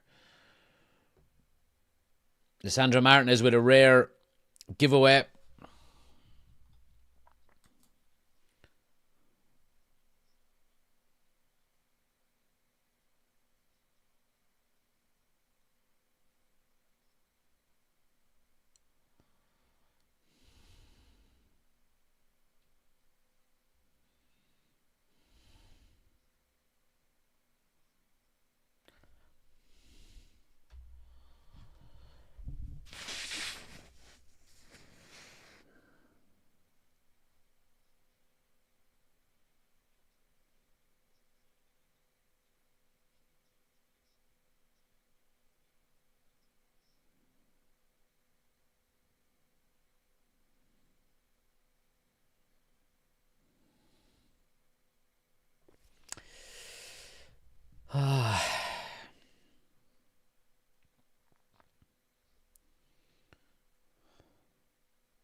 Yeah, slow start.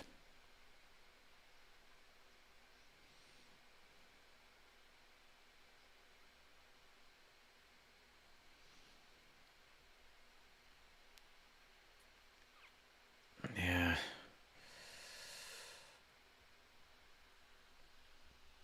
Burnley are struggling to get out. Hasn't been a fast start by United, but a lot of possession. Burnley, like we said, are camped behind the ball, and they're going to do that now for 45 minutes. We've got to keep the tempo up. Here's Heaven now driving into midfield. You like to see it.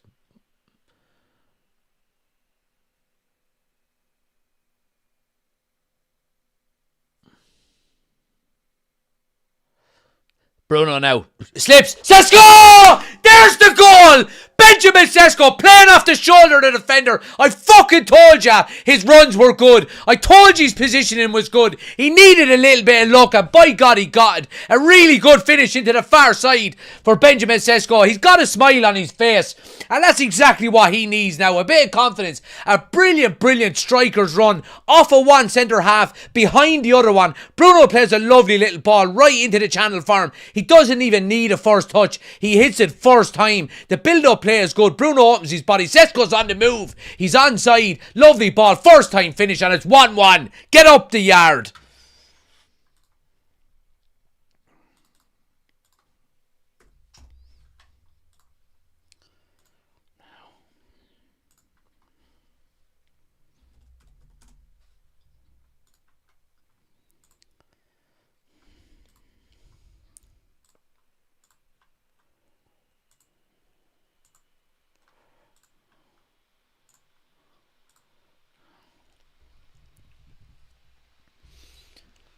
Fucking lovely. We're back in this game. Let's go.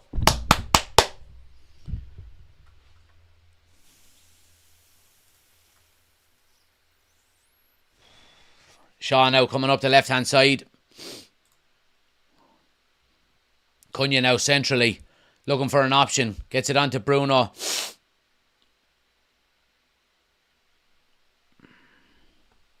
Casemiro stepping up now. Nice little touch by Sesko. Back to him. Yeah, Burnley just smother him out. Lisandro Martinez with a strike and it goes wide. Lovely finish. Lovely finish. And look, it's like we said, lads. I've been saying it for weeks about him. He needs a little bit of luck, in fairness to him. And his movement was good. His movement was good and he made the most of it.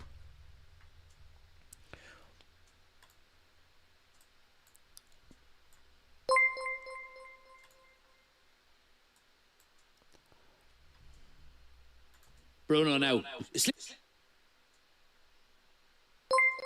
Up the yard.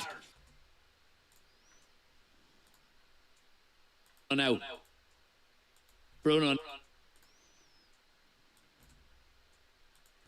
Bruno now. Bruno now.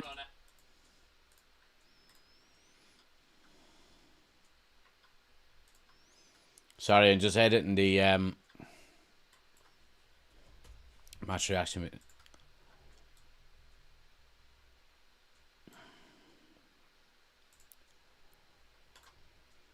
Oh, lovely, lovely. That's a little bit of pressure off. Now look, Burnley have a corner here. They're taking their time with it, of course. If Liverpool end up losing Mark Gay. Sorry, have I got desktop audio turned off? I hope I do. Right, there we go. Right, it's going to be a corner now to Burnley. John with the gifted membership. Absolute legend, man. Really, really appreciate the support. Corner swung in now to the back post. Good header away there by Patrick Dorgan. United can break here. United can break. They've got numbers going forward. Mamadou Ugarte is the furthest one forward. The ball is played forward to him. He's got Cunha in support. Sesko into the box. Needs more support. He's getting closed down. Brilliant. Brilliant. Corner to United. Really good. Really good. And Chris with the 5 gifted memberships as well. Absolute legend, lads. Really, really appreciate the support as always. Welcome to all the new members. Stuart, Andrew, Dev, Breedsy, Dan, and Sungli. Welcome to the members club. Now, corner to Manchester United here. Bruno Fernandes to take. Good ball in. Oh, it's a good header away. Back out to Bruno now. Ball back in. Not as good. Clear at the near post. But United keep it. Cunha with a strike over the bar.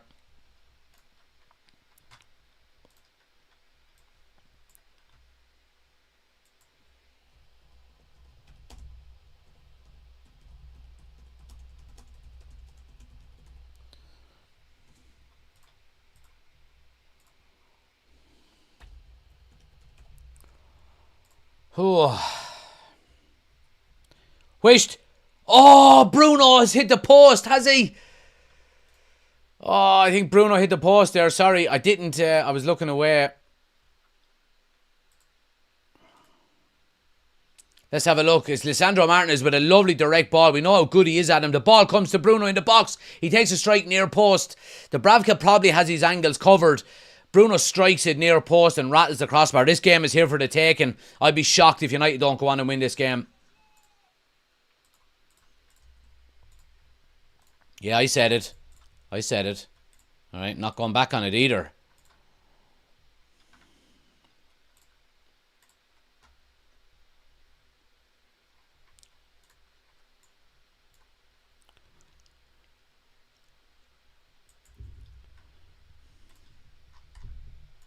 Martinez now, ball over the top, the other side now to Dorgu. Has a first time cross. Yeah, United win another corner.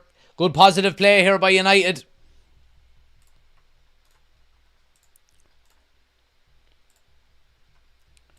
Big shift now the last few minutes.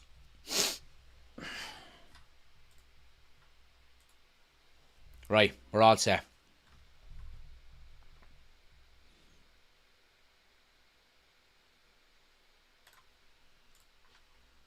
Corner now again. It's going to be Bruno. Swings it in, goes back post this time. Heading it. Oh, Heaven! Aiden Heaven has a free header from 3 yards out and he heads it wide.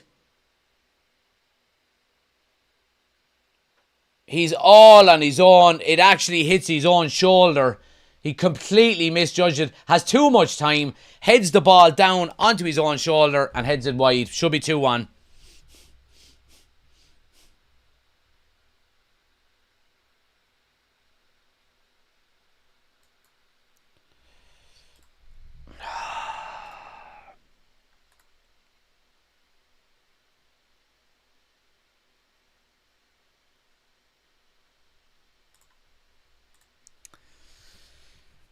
Oh.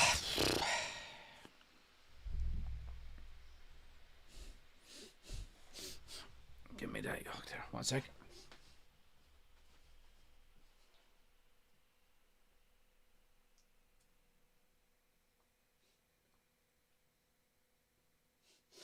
Semenyo scores for Bournemouth, I think, in the very last, potentially his last kick for the club, supposedly.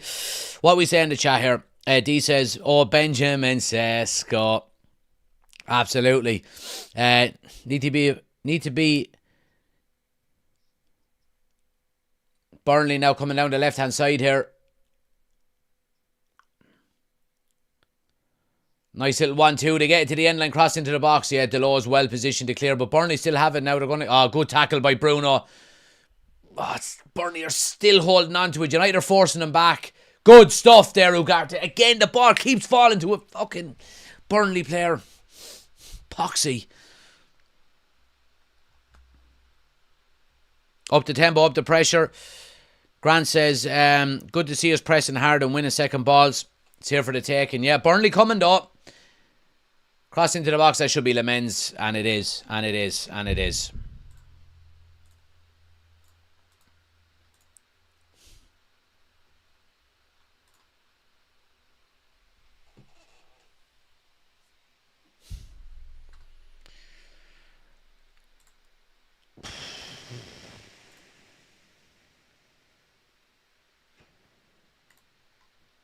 So as it stands now, United are up to 6th. We go ahead of Chelsea. 2 more. If we get the winner here, we'll go into 4th. Because we'll be ahead of Liverpool on goal difference. Cross into the box, Sesko! He has arrived! Benjamin Sesko has fucking arrived at Manchester United. What a finish! It's 2-1. What an unbelievable... That's what we're talking about, lads. Quick balls down the line, getting balls into the box, early crosses, and strikers attacking the 6-yard box. That's what United football is all about. What a brilliant, brilliant goal. And he hits it first time. There has to be massive credit given to Patrick Dorgu here. He puts in an absolute plum of a ball. And Sesko is running across the striker. He's running into the danger area. And all he has to do is open his foot and guide it into the far corner. And that's exactly what he does. Dubravka has no hope and it's 2-1 to United. Yes.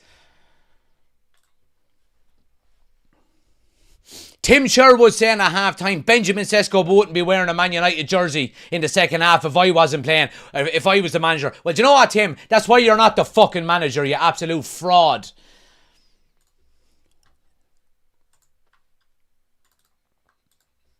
Brilliant. Fucking brilliant. I took Sesko out in my fantasy this week because I didn't think he was going to score. But anyway, who gives a bollocks? Bruno's coming off. 60 minutes on the button.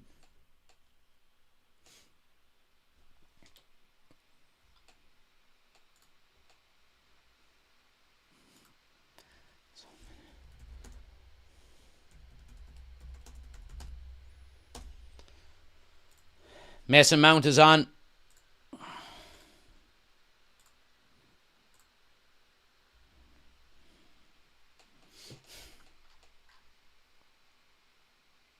Yarrow is on for Aiden Heaven as well.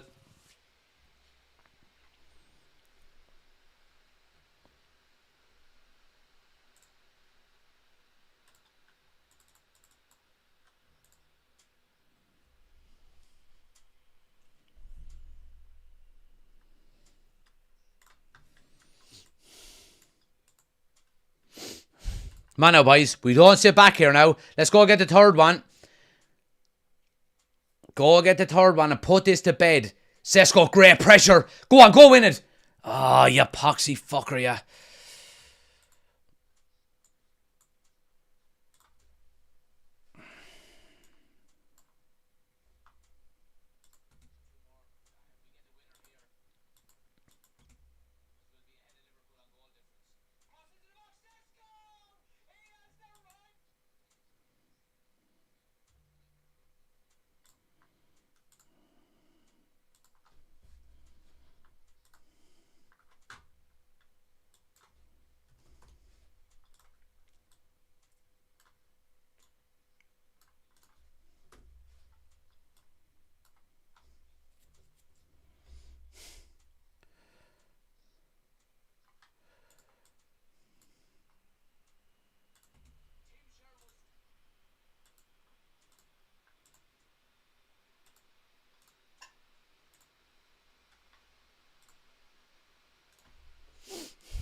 Lovely. Happy days. Happy fucking days.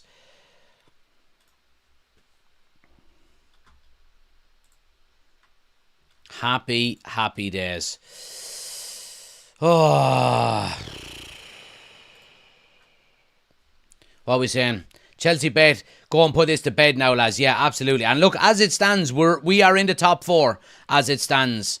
Now, obviously, Liverpool have a game in hand on us. They have to go and win. You know what I mean?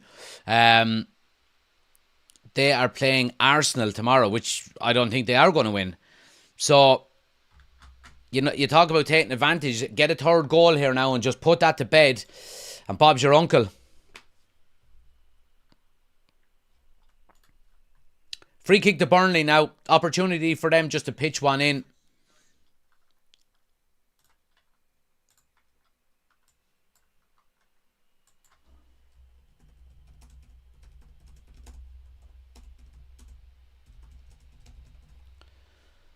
Ball swung to the back post now. Flicked header away by Shaw. It's going to be a throw to Burnley.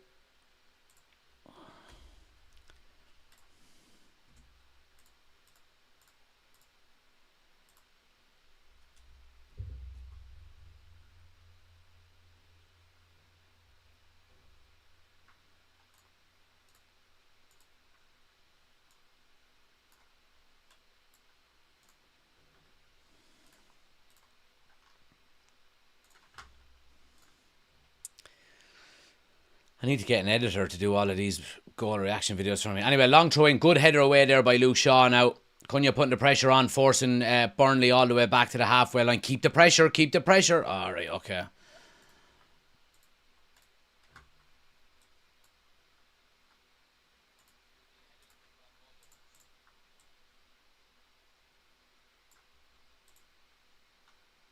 Burnley coming down the left-hand side now, just tiptoeing into the box, opening for a strike on his right, looking for it. Good block. Now, go and get the third one. Go and get the... Yeah, good defending there by Yaro. Yeah, it's good football out now. As it Cunha away, he just gets there just after the Burnley player. Burnley back in possession. Here's Burnley now again. Burnley are putting a little bit of pressure on the last couple of minutes here.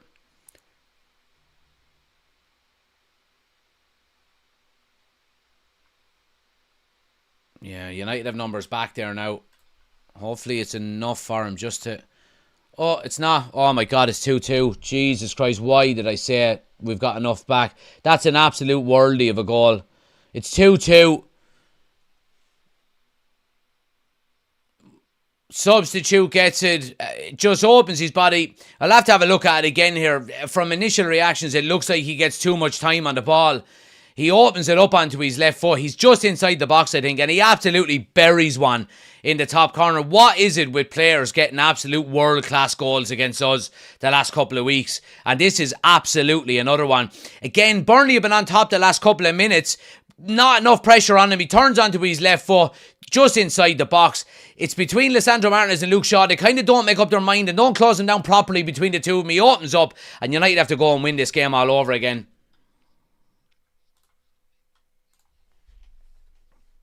Yeah, Martinez, yeah, just drops off. Have a shot there, son. And he does. And he buries it.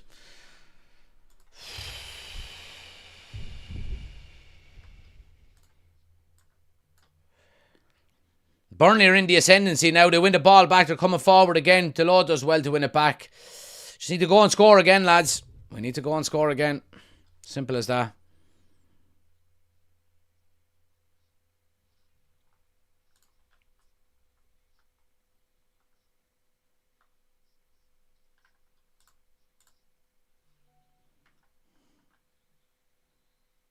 Burnley have a free.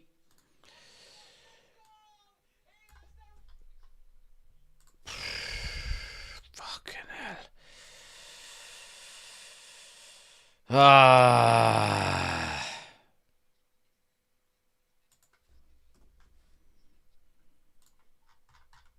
Burnley are in the ascendancy here.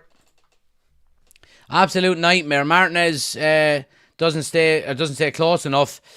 Too much room, says Chris. Yeah, absolutely. Too much room by Martinez there.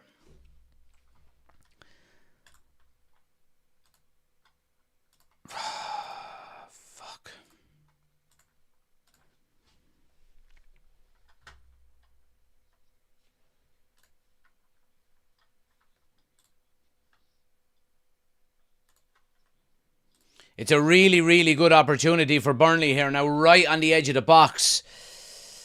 Right on the edge of the box.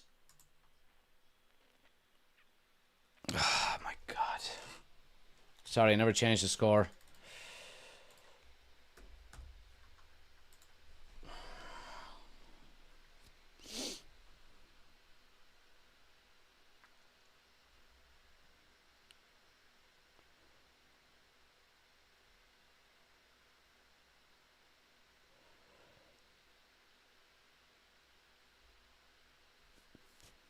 Burnley free now. Yeah, Wall does his job.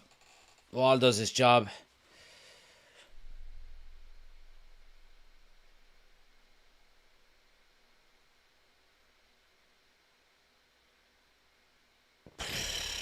Right, look, there's time to go and get the winner. All that matters now is the winner. Why take off Heaven and unsettle the back four makes zero sense. I know you can't stop these worldlies, but you can limit them. Yeah, look, I understand. Absolutely, you make a valid point, and we give out about Ruben Amorim making defensive substitutions. Darren Fletcher has made one. You can't put Yarrow at blame for any of that goal either.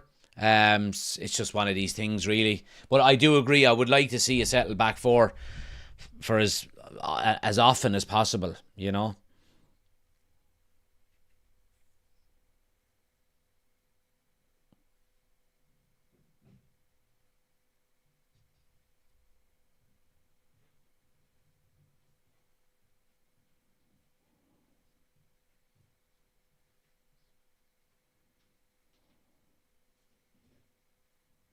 Burnley coming again now. Ball across the box. Yarrow clears. Right, here we go now. Cunha. Lovely first time ball to Sesko in around. It's a 2v1 situation. He's got to turn back a little bit. Looking for support. Goes back to Dargu. Burnley get numbers back, but United in possession. Dargu now.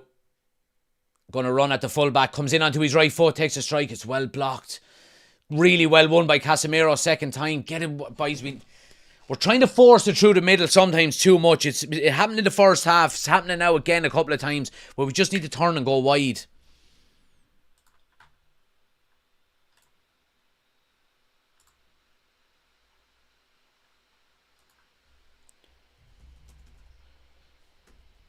Oshin, I see your message there on. I'll text you about it after because it's something that would be really, really handy for me. If I could just record videos and send them to someone to edit, it would be unbelievable.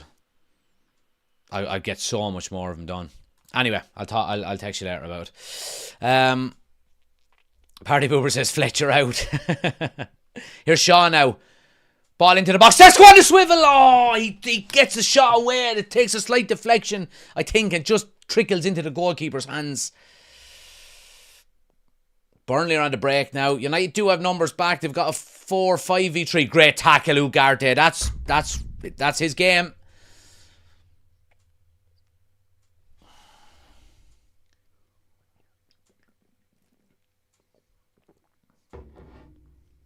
Cunha striding away up the right hand side. He's leaving him for dirt here. Sesko looking for a bit of space. Oh, he just gets smothered out in the end. Great positive running there by Cunha. Don't see why Heaven was taken off. Heaven looked to be in command. Right. Kobbie Mainoo I see there. Got to go for it now. A Sesko hat-trick to win, it says FPL Phenom. Hope so. I hope so. Can't believe I took him out in my fantasy.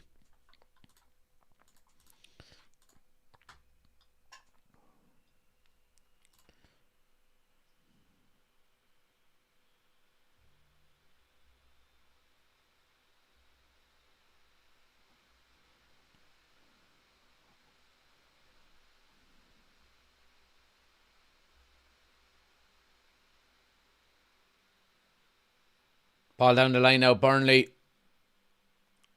Goal kick. Yeah, that's the stuff for that fucking prick Walker.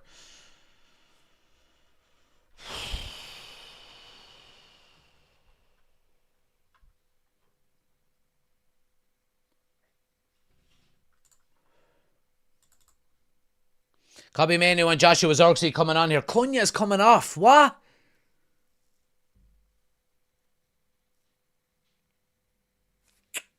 Don't know if I'd make that change, lads, would ye? And Casemiro is off for Mainoo.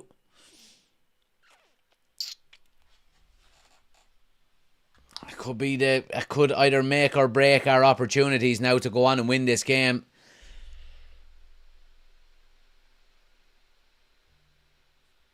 Good to see Kobe Mainoo back on though.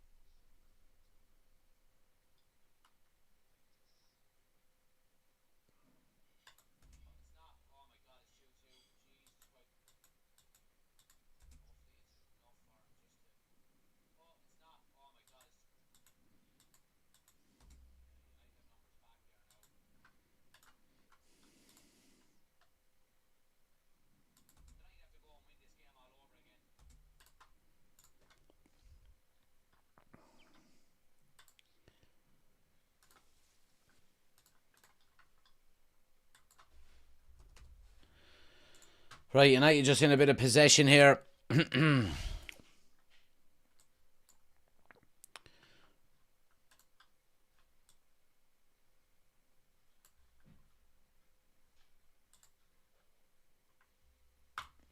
Oh, jeez, it was nearly given away. There was a good tackle there by Ugarte in the end. Here's Mainoo now. Little bit of space, little pocket of space to run into. Needs options. Goes to Luke Shaw. Here's Dorgu. Drives inside. Really positive run. Just gives it away then. Gives it away.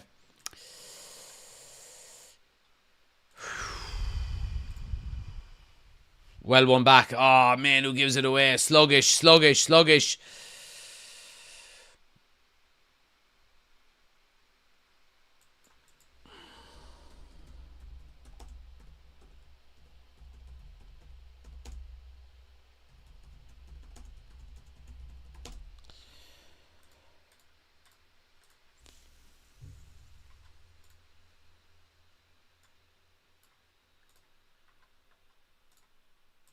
Right, I get this uploaded while the substitution is being made. I'll get to back to the live chat to you then, guys. I'm not going to do this again live on the stream because it's just not engaged enough. I'm afraid.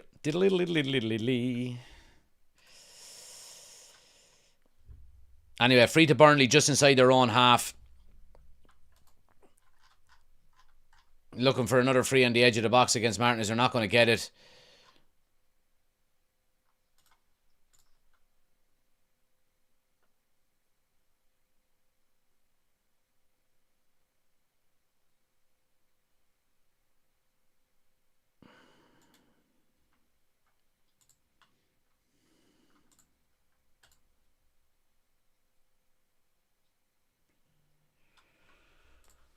Oh.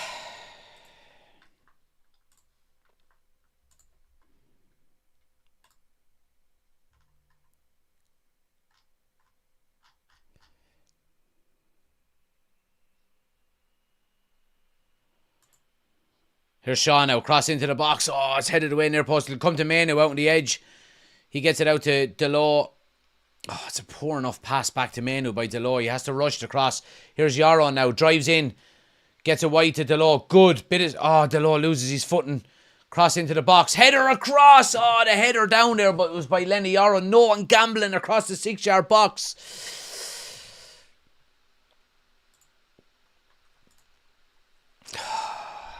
Another red card for Chelsea. Guess it wasn't Maresca. Dorgu's playing well since part of it, he is. He's having a good game. Darrell says, what is he doing? Dylan says, who else would you take off for Zirkzee? I'm definitely not taking off Sesko. Anyway, you don't have to take anyone off. You know what I mean? You just don't bring Zirkzee on. Why would you bring Zirkzee on? He's done fuck all for United, pretty much. Just, bring on Mainoo for Casemiro to go and try and win the game, but leave Cunha on.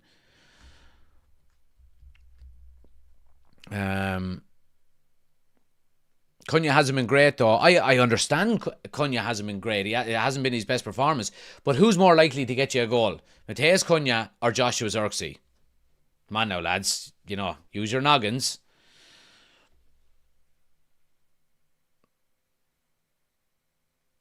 Now, loads of space here for Ugarte to run into. Just pass it to someone else, please. Yeah, and he does.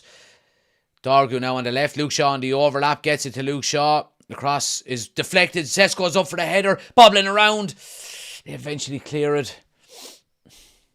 So keep them pinned in now. Keep them pinned in.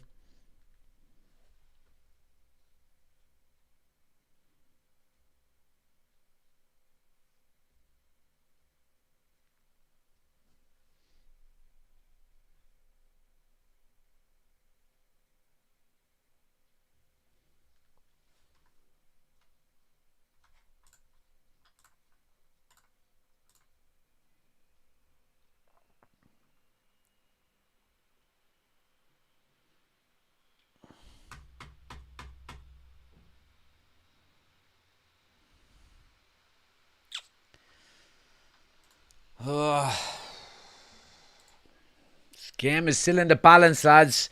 I mean, Burnley are not going to go away here either.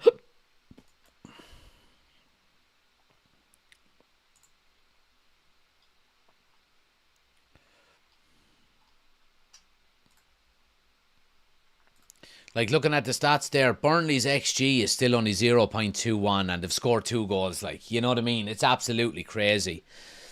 It's been our problem all season. You know, conceding goals has been a massive issue. Like, our XG is pretty much on point, 1.8, and we scored 2 goals. So we're just under we've outscored our XG slightly. But Burnley, I mean, fuck me. 2 goals scored from 0.2 XG is just crazy. Like, they've only had 1 shot on target and they've scored 2 goals, you know.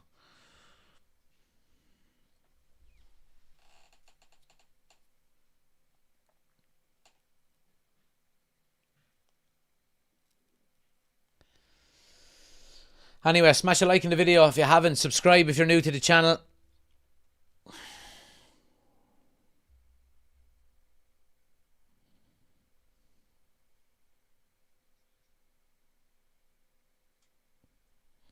Here's Shaw now, breaking up the middle.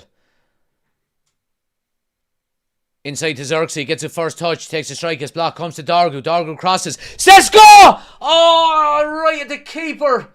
He hits it down into the ground. Oh, it's a big chance. It's a big, big chance for Sesko. Falls to him on his left foot. Just right into the keeper's arms. Right into the keeper. Kind of just scuffs it down into the ground.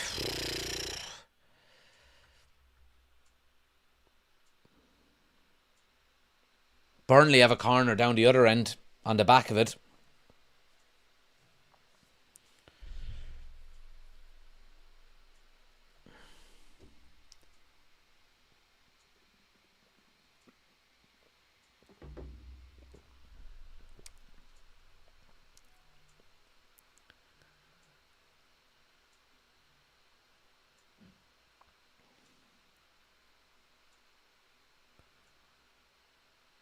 Corner swung in now. Yeah, United should deal with it there. Yeah, Dargu does well. Yeah, wins a free. Good stuff. And he gets on with it now. Manu.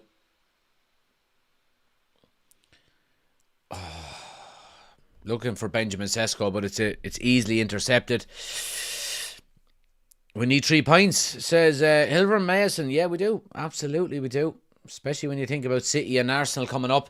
Good interception there by Ugarte. He's having a good game. United back in possession now.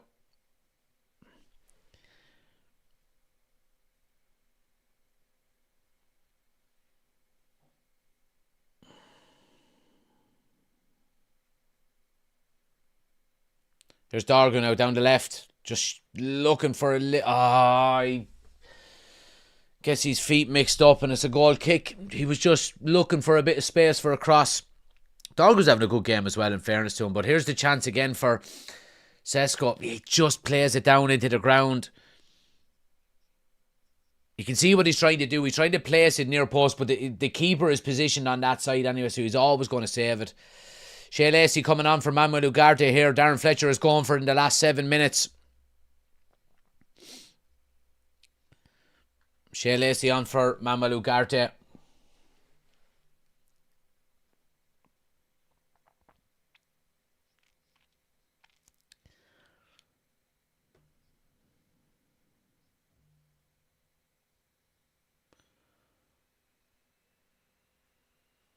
Lads, I haven't seen Mason Mount. Has Mason Mount touched the ball since he come on?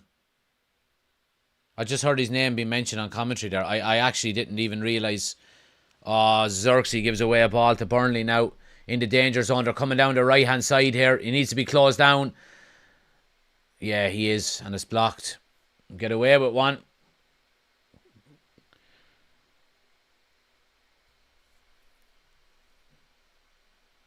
Yeah, nice ball by Manu to Mount there. Just lets it run across his body now. And United can stretch the play a little bit. Here's Shea Lacey on the right hand side. He's one-on-one. Oh, strike with the left foot! Oh, Shea Lacey rattles the crossbar with his first involvement in the game. Oh, my God. Here's Xerxes now. Second opportunity. Oh, and it's gone wide of the far post. Oh, Shea Lacey would be just living in fantasy land if that ball had to get in. What an unbelievable strike. He comes in. He's given a little bit of space. He opens his body. The keeper hasn't an absolute Scooby-Doo. Well, how to save that? He's nowhere near it. Shea Lacey. Oh, and it just rattles the crossbar. My God. Oh my God, what a fucking way to announce yourself.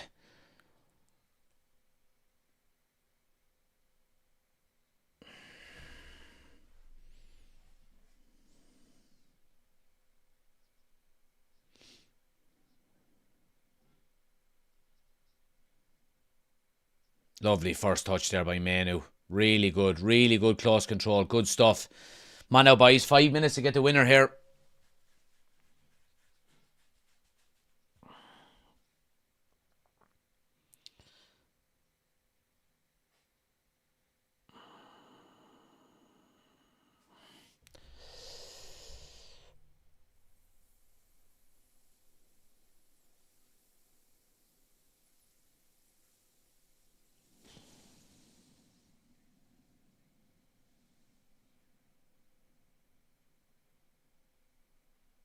Oh, fuck.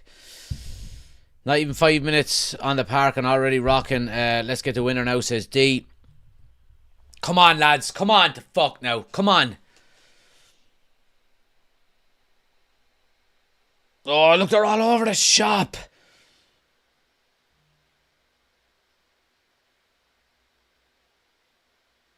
Yeah, that's a free. Well done. Well done, Manu. Well done. Oh, Shea Lacey. Wow.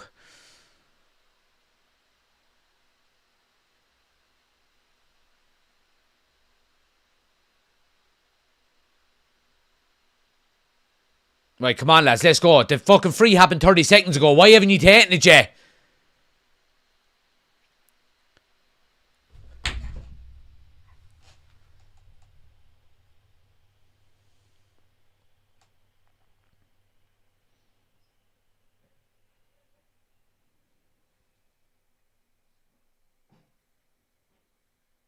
Here's Mount now. Bit of space to drive into.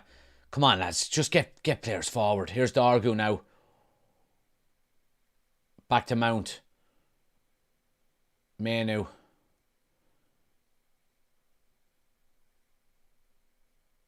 Oh, Xerxes, you absolute fucking fairy. What a terrible first touch.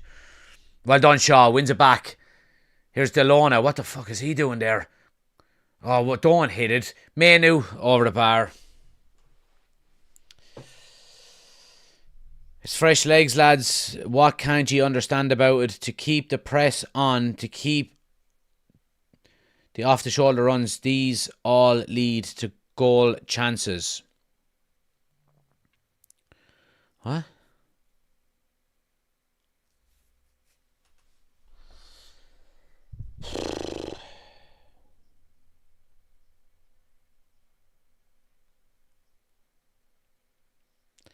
I mean, fuck's sake, lads. An opportunity to go back above Liverpool. If we just get the winner here. Just go and get the winner. Just please go and get the winner. Please.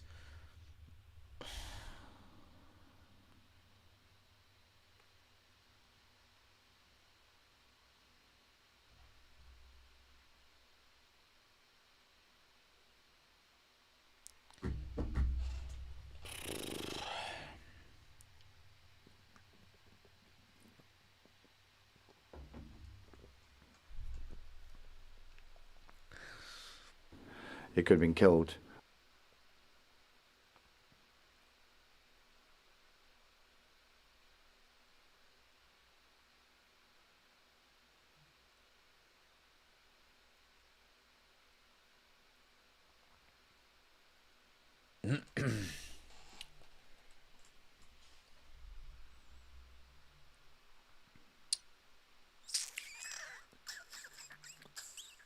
Offside, free out. Yeah, yeah. I mean, if we don't go on to win this game, I don't know how. In the name of God, we haven't. To be honest with you, I mean, XG of 0.24 for Burnley, and they scored 2 goals. Now, look, the second goal they scored, we backed off them way too much, and then the first one is just an absolute freak of a goal. It's been our issue all season, really, though, in fairness. Martinez now goes direct. Fucking Delo is in there, but he just turns his back on it.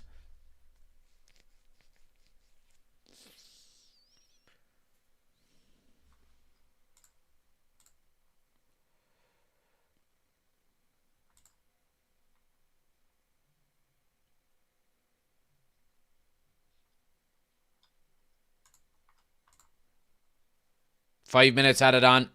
5 minutes added on.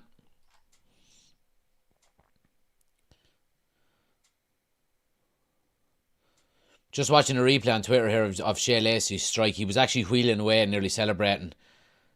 Oh, my God.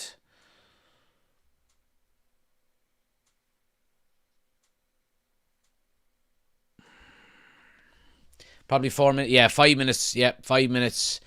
Barry says, lads, we are as big bottle jobs as Arsenal. D says, can we try and package deal Xerxes and Dalot in exchange for a fiver? I don't know, you get a fiver for him. Only Fletcher issue I have is taking Cunha off, unless he has a knock. Maybe so, I don't know. Here's Mount now, little pocket of space, gets it out wide left to Dargu. Dargu goes with an early cross. Again, Xerxes does that. Now, look, it's a difficult one to control, but Xerxes does fucking nothing with it. Come on, ref. Are you going to blow the fucking whistle or what? Come on! Good stuff, Manu. Oh, first touch by Lacey. Right, Manu back on it. Right, just keep it nice and simple. Just probe. Probe with urgency, though. Martinez now. Here's Mason Mount. Ball over the top to Luke Shaw. Oh, Luke, will you set your fucking self, man? Will ya? You're fucking too busy looking at the ball. You don't know where you are. He absolutely has a chance to control this ball. He just completely gets his feet mixed up. He takes a look at the defender while the ball is in the air, and it takes his eye off of it. And Mason Mount knows it. He has his head in his hands.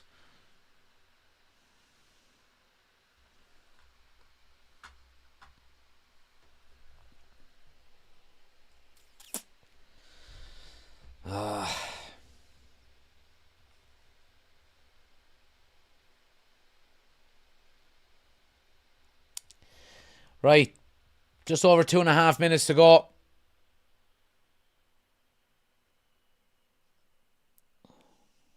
It's going to be a throw to Burnley.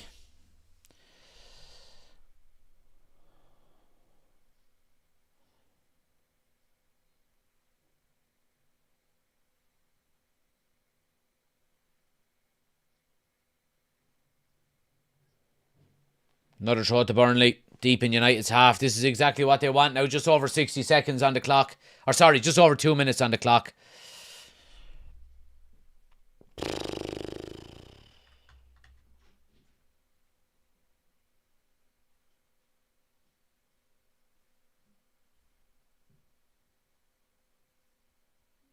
Burnley now with it in the corner.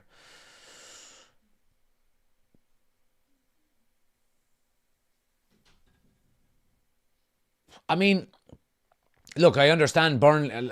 Like, in a way, I understand Burnley.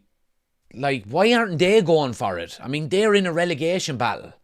Should they not be throwing the kitchen sink at it as well to try and get 3 points on the board? Rather than just be happy with a point?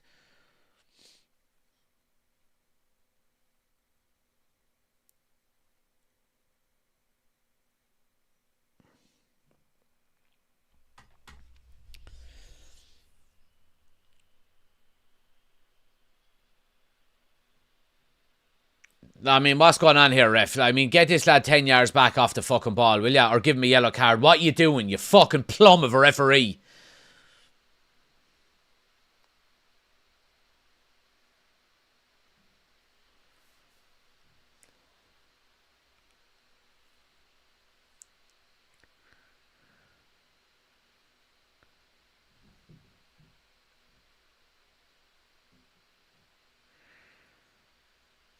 Sesko now with the flick on. Yeah, Burnley win the second ball. There'll probably be a little bit more added on over the 5 minutes with the time wasting from Burnley, but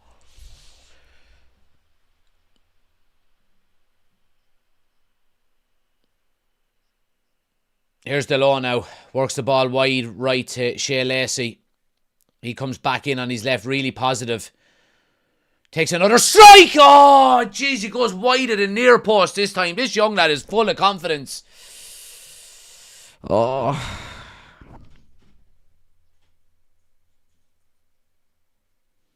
Oh, jeez, he's not far away again, lads.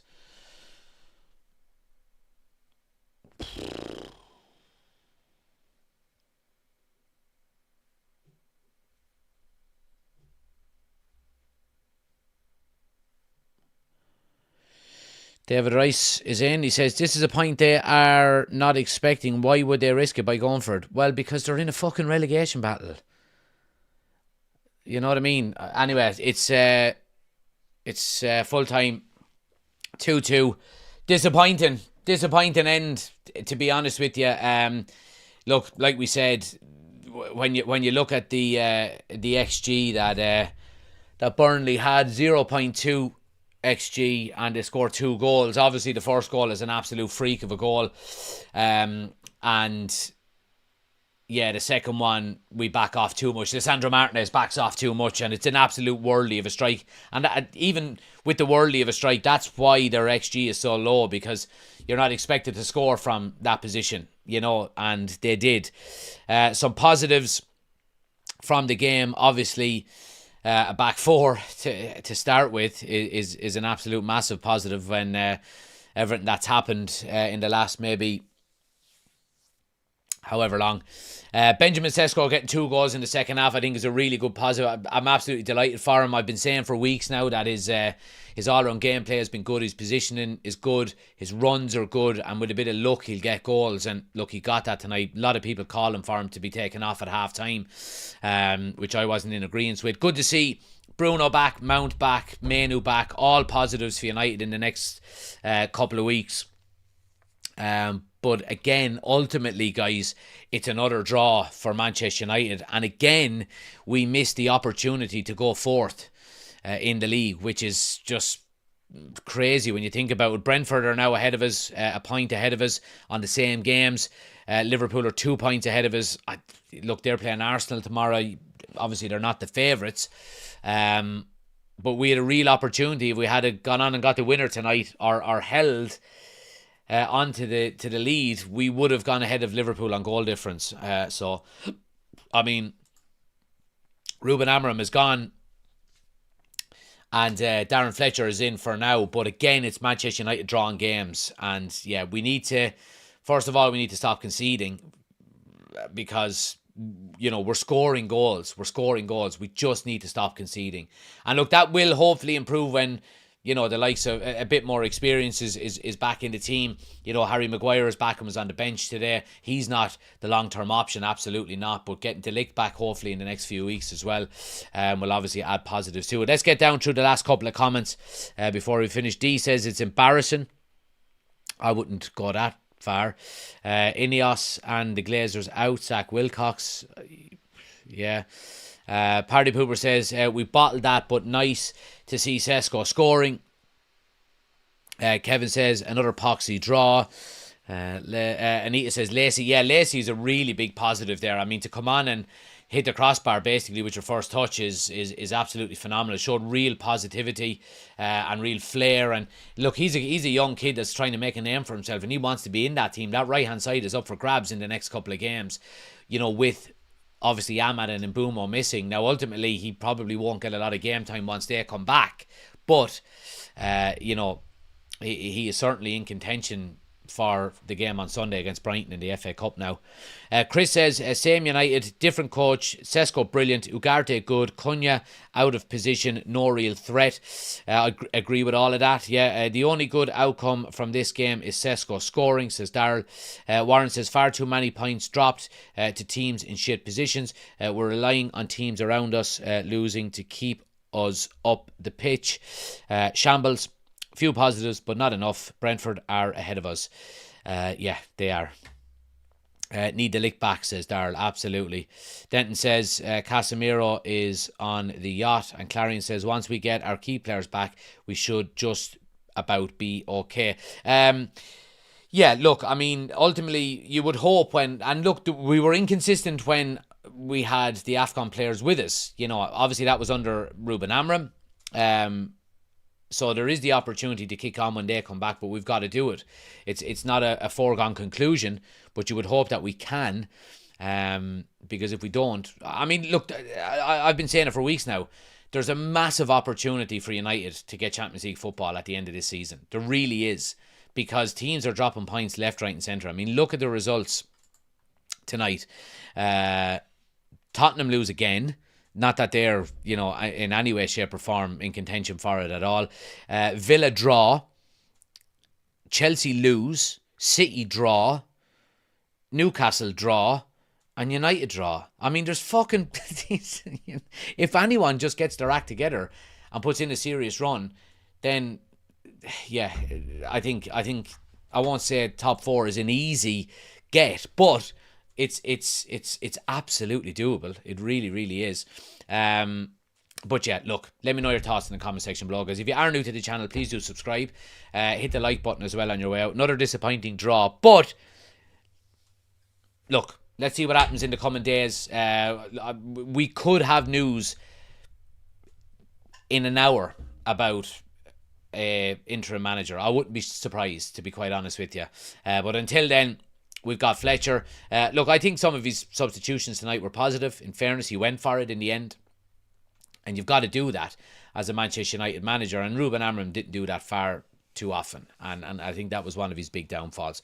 But nonetheless, guys, point on the board. We move on now. FA Cup on the weekend. And then it's Man City in the derby the following week. So we'll have the watch along on Sunday. So make sure you tune in for that. I'll have the Talking Points video up around lunchtime tomorrow. Turn on notifications. All of that good stuff.